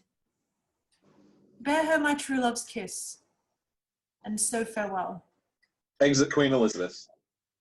Relenting fool and shallow-changing woman. Enter Ratcliffe, Catesby following. How now? What news? My gracious sovereign, on the western coast rideth a puissant navy. To the shore throng many doubtful, hollow-hearted friends, unarmed and unresolved to beat them back. 'Tis thought that Richmond is their admiral, and there they hull, expecting but the aid of Buckingham to welcome them ashore. Some Lightfoot friend post to the Duke of Norfolk, Ratcliffe, thyself, or Catesby, where is he? Here, my lord. Fly to the Duke. Post thou to Salisbury when thou comest thither. Dull, unmindful villain, why standest thou still and goest not to the Duke? First, mighty sovereign, let me know your mind. What for your grace shall I deliver to him? Oh, true, good Catesby. Bid him levy straight, the greatest strength and power he can make, and meet me presently at Salisbury. I go. Exits. What is to your highness's pleasure I shall do at Salisbury. My mind is changed, sir. My mind is changed. Enter Stanley. How now? What news with you? None good, my lord, to please you with the hearing. Nor none so bad, but it may well be told. I'll tell you a riddle. Neither good nor bad. Once more, what news? Richmond is on the seas. There let him sink and be the seas on him. White-livered runagate, what doth he there? I know not, mighty sovereign, but by guess. Stirred up by Dorset, Buckingham, and Ely, he makes for England there to claim the crown. Is the chair empty? Is the king dead? What heir of York is there alive but we? And who is England's king but Grace York's heir? Then tell me, what doth he upon the sea? Unless for that, my liege, I cannot guess. Unless for that he comes to be your liege. You cannot guess wherefore the Welshman comes. Thou wilt revolt and fly to him, I fear. No, mighty liege, therefore mistrust me not. Where is thy power then to beat him back? Where are thy tenants and thy followers? Are they not now upon the western shore, safe conducting the rebels from their ships? No, my good lord, my friends are in the north. Cold friends to Richard. What do they in the north when they should serve their sovereign in the west?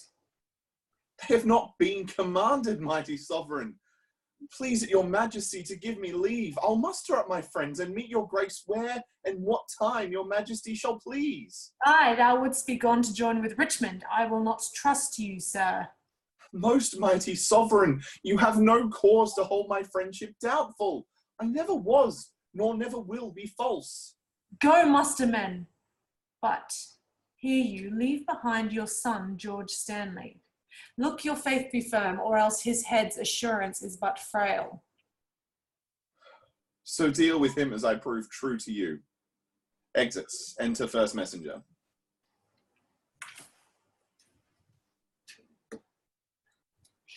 My gracious sovereign, now in Devonshire as I, by friends, am well advertised, Sir Edward Courtney and the haughty prelate Bishop of Exeter, his brother there, with many more confederates are in arms. Enter second messenger.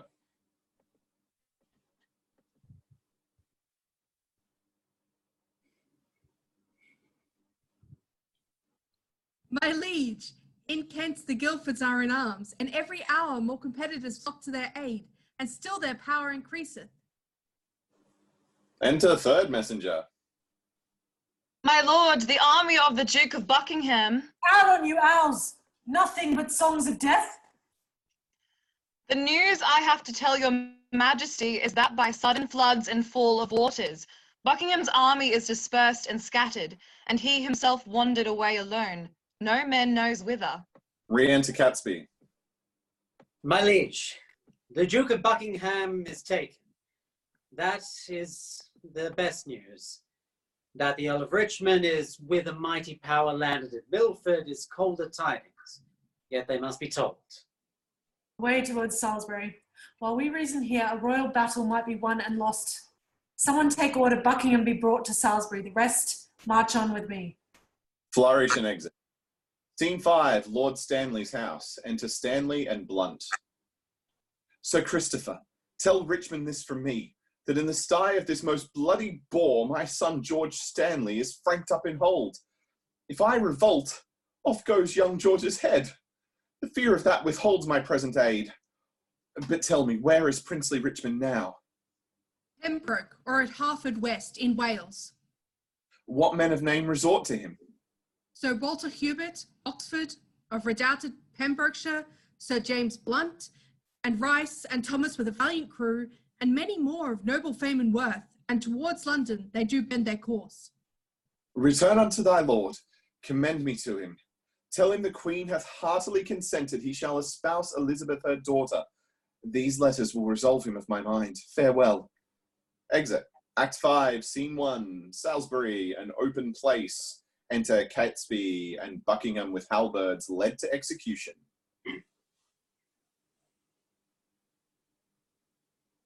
Will not King Richard let me speak with him?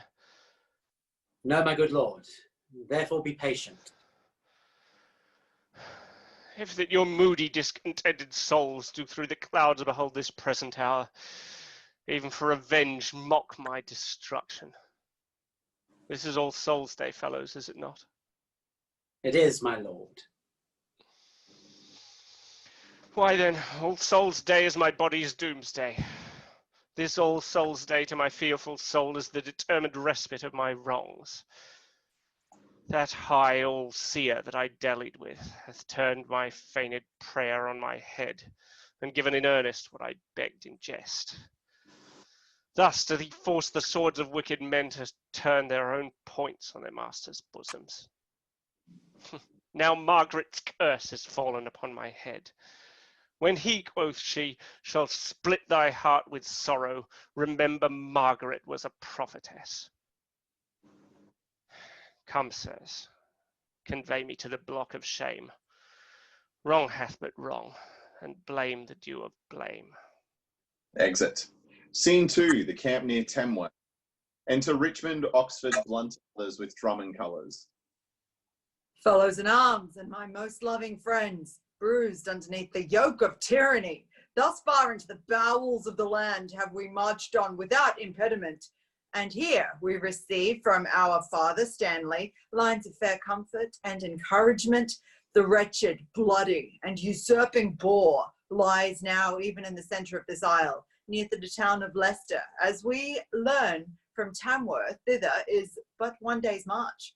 In God's name, cheerly on, courageous friends, to reap the harvest of perpetual peace by this one bloody trial of sharp war. Every man's conscience is 1,000 swords to fight against that bloody homicide. He hath no friends, but who are friends for fear, which is his greatest need will shrink from him. All for our vantage, that in God's name march. True hope is swift and flies with swallows' wings. Kings it makes gods, and meaner creatures kings. Exit. Scene 3, Bosworth Field. Enter King Richard with Ratcliffe and others. Up with my tent there. Here will I lie tonight. Who hath described the number of the foe? 6,000 or 7,000 is their utmost power. Why, our battalion trebles that account. Besides, the king's name is a tower of strength, which they upon the adverse party want.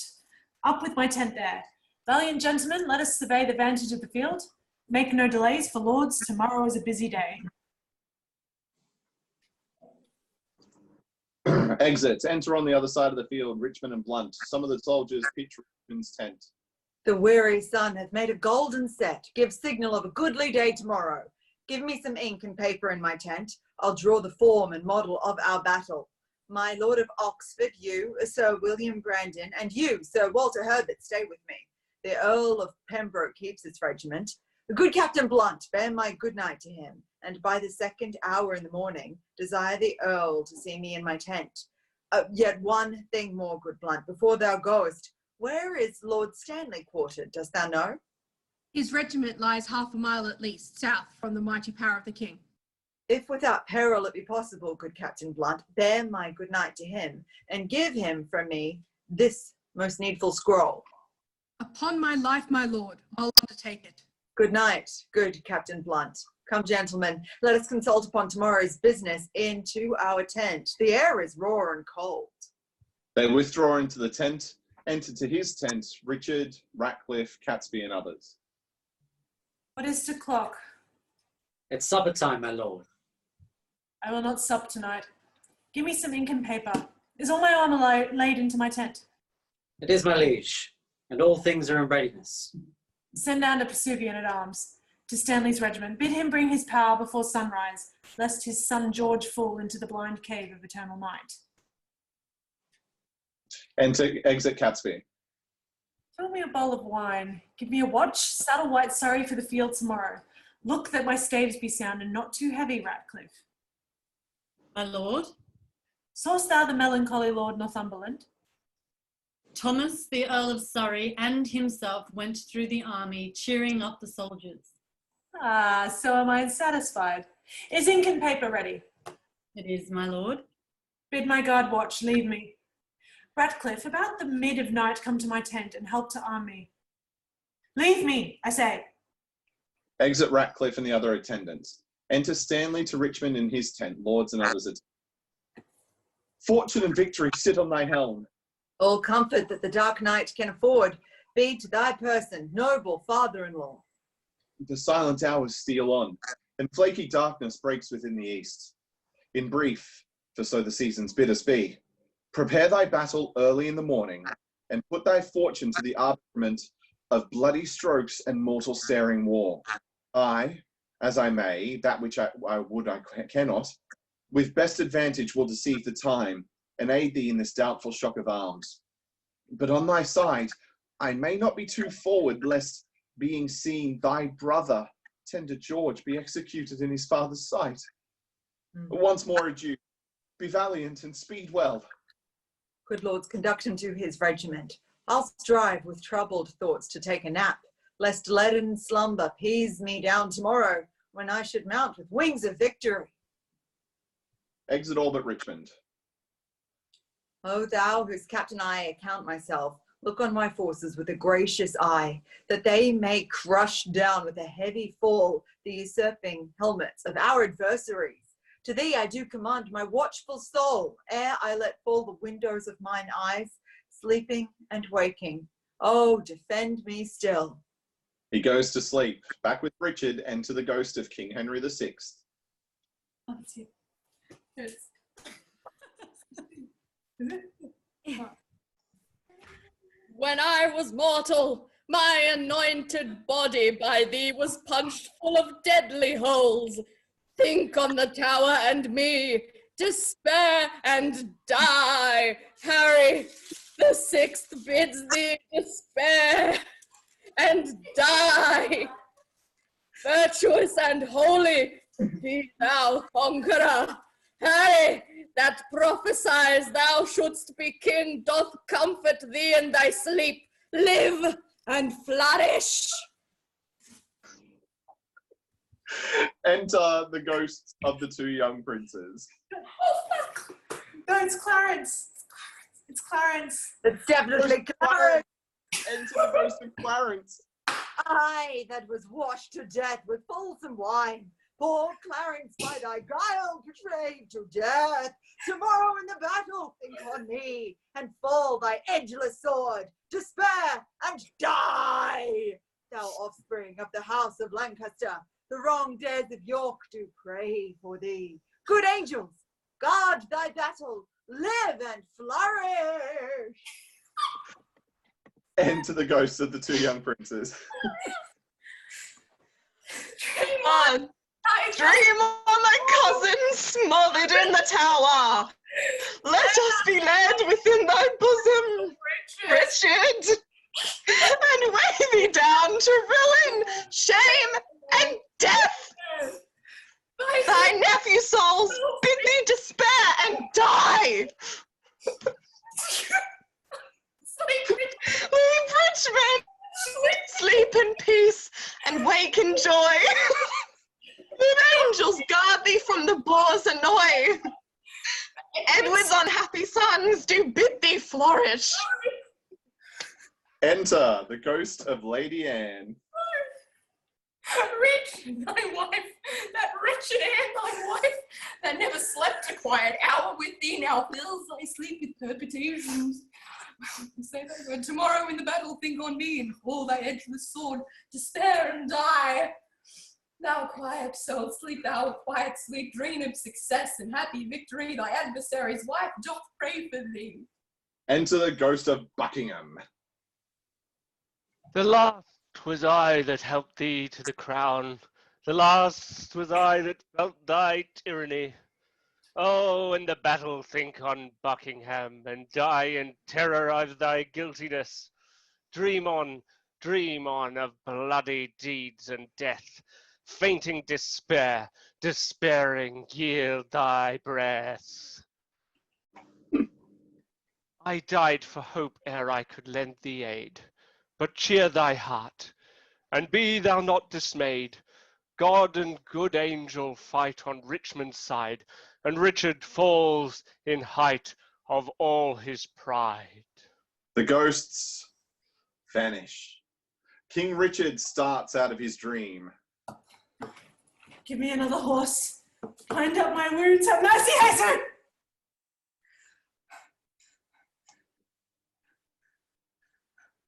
Soft, I did but dream. Oh, coward conscience, how dost thou afflict me? The lights burn blue. It is now dead midnight. Cold, fearful drops stand on my trembling flesh. What do I fear, myself? There's none else by. Richard loves Richard, that is, I am I. Is there a murderer here? No. Yes, I am. Then fly, what from myself? Great reason why. Lest I revenge what? Myself upon myself. Alack, I love myself. Wherefore, for any good that I myself have done unto myself, oh no, alas, I rather hate myself. The hateful deeds committed by myself. I am a villain. Yet I lie, I am not. Fool, of thyself speak well. Fool, do not flatter. My conscience hath 1,000 several tongues, and every tongue brings in a several tale, and every tale condemns me for a villain. Perjury, perjury in the highest degree, murder, stem murder in the direst degree, all several sins, all used in each degree, throng to the bar, crying all, guilty, guilty.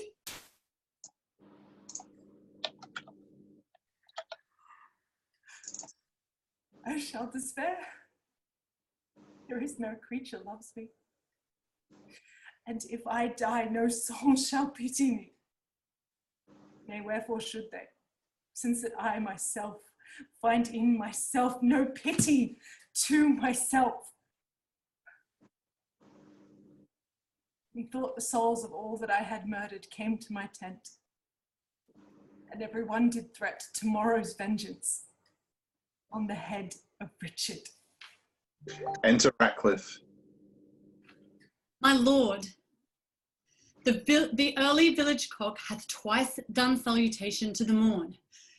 Your friends are up and buckle on their armour.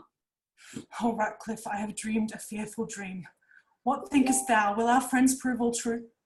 No doubt, my lord. Oh, Ratcliffe, I fear. I fear. Nay, good my lord, be not afraid of shadows. Why, the Apostle Paul's shadows tonight have struck more terror to the soul of Richard than can the substance of 10,000 soldiers armed in proof and led by shallow Richmond. It is not yet near day. Come, go with me. Exit. Enter the Lord Sir Richmond in his tent. Good morrow, Lord Richmond. Oh, cry mercy! Lords and watchful gentlemen, that you have taken a tardy sluggard here. How have you slept, my lord? Sweetest sleep and fairest boding dreams that ever entered in a drowsy head have I since your departure had, my lords. Methought their souls, whose bodies Richmond murdered, came to my tent and cried on victory. How far into the morning is it, Lunt? Upon the stroke of 4. Why then, 'tis time to arm and give direction. More than I have said, loving countrymen, God and our good cause fight upon our side. The prayers of holy saints and wronged souls, like high-reared bulwarks, stand before our faces. Richard except, those whom we fight against, I'd rather have us win than him they follow. But what is he they follow?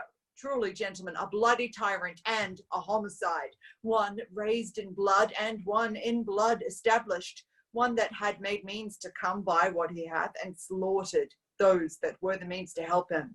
A base foul stone made precious by the foil of England's chair, where he is falsely set, one that hath ever been God's enemy.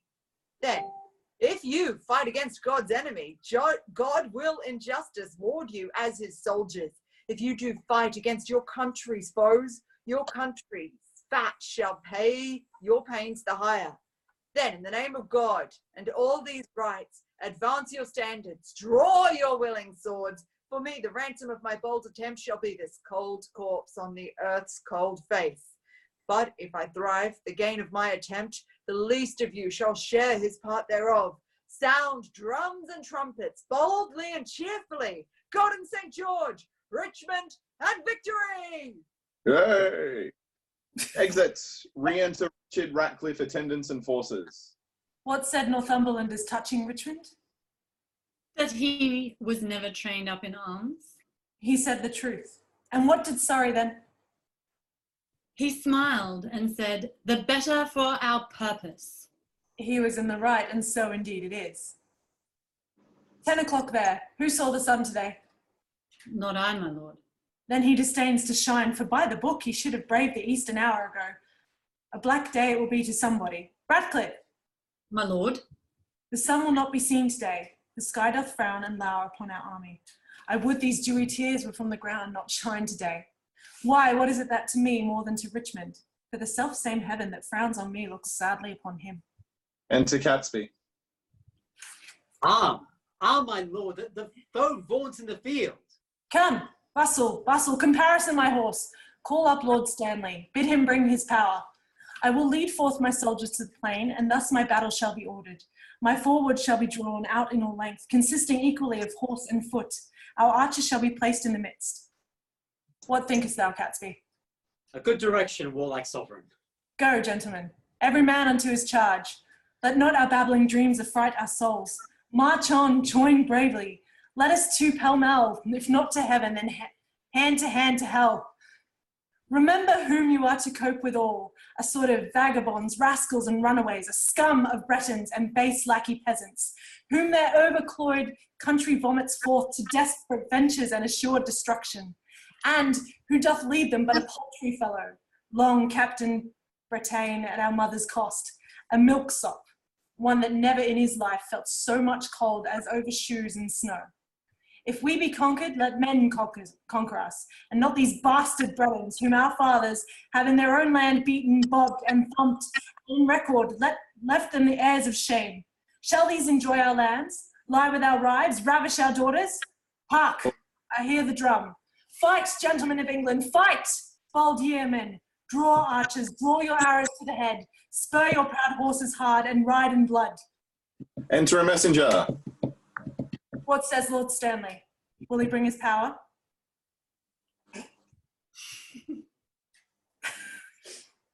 My lord, he doth deny to come. Off with his son George's head. My lord, the enemy is past the marsh. After the battle, let George Stanley die. 1,000 hearts are great within thy bosom. Advance our standards, set upon our foes, upon them! Victory sits on our helms. Exit. Scene 4, another part of the field. Alarum, excursions, enter Catesby. Alarum, enter King Richard. A horse, my kingdom for a horse. Withdraw, my lord, I'll help you to a horse. Slave, I have set my life upon a cast, and I will stand the hazard of the die. I think there be 6 Richmonds in the field. 5 have I slain today instead of him. A horse, my kingdom for a horse. Exit. Scene 5, another part of the field. Alarum, enter Richard III and Richmond. They fight. And shock horror, King Richard is slain. Take that! Re-enter Richmond, Stanley bearing the crown with divers and other lords. God and your arms be praised. Victorious friends, the day is ours. The bloody dog is dead. Yes, courageous Richmond, well hast thou acquit thee. Lo, here, this long usurped royalty from the dead temples of this bloody wretch have I plucked off to grace thy brows withal. Wear it, enjoy it, and make much of it. Great God of heaven, say amen to all. But tell me, is young George Stanley still living?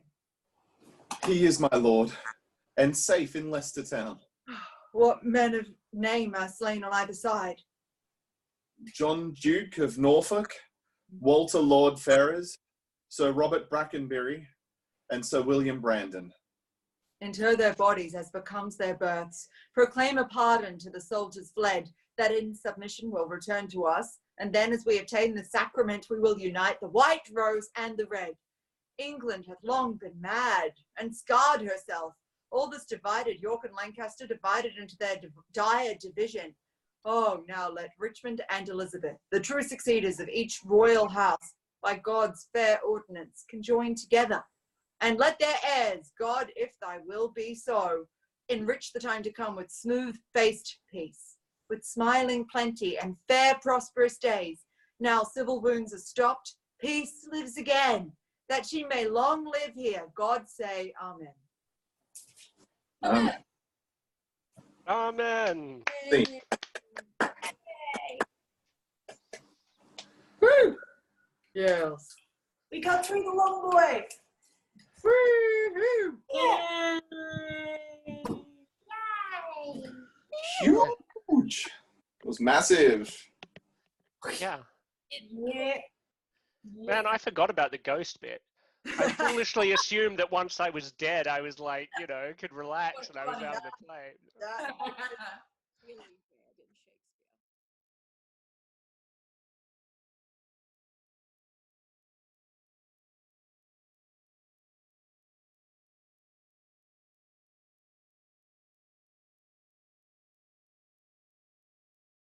And you managed that first line fine, I think, Meg. All that was going through my head. Yeah. It's just now is the winter of our discontent.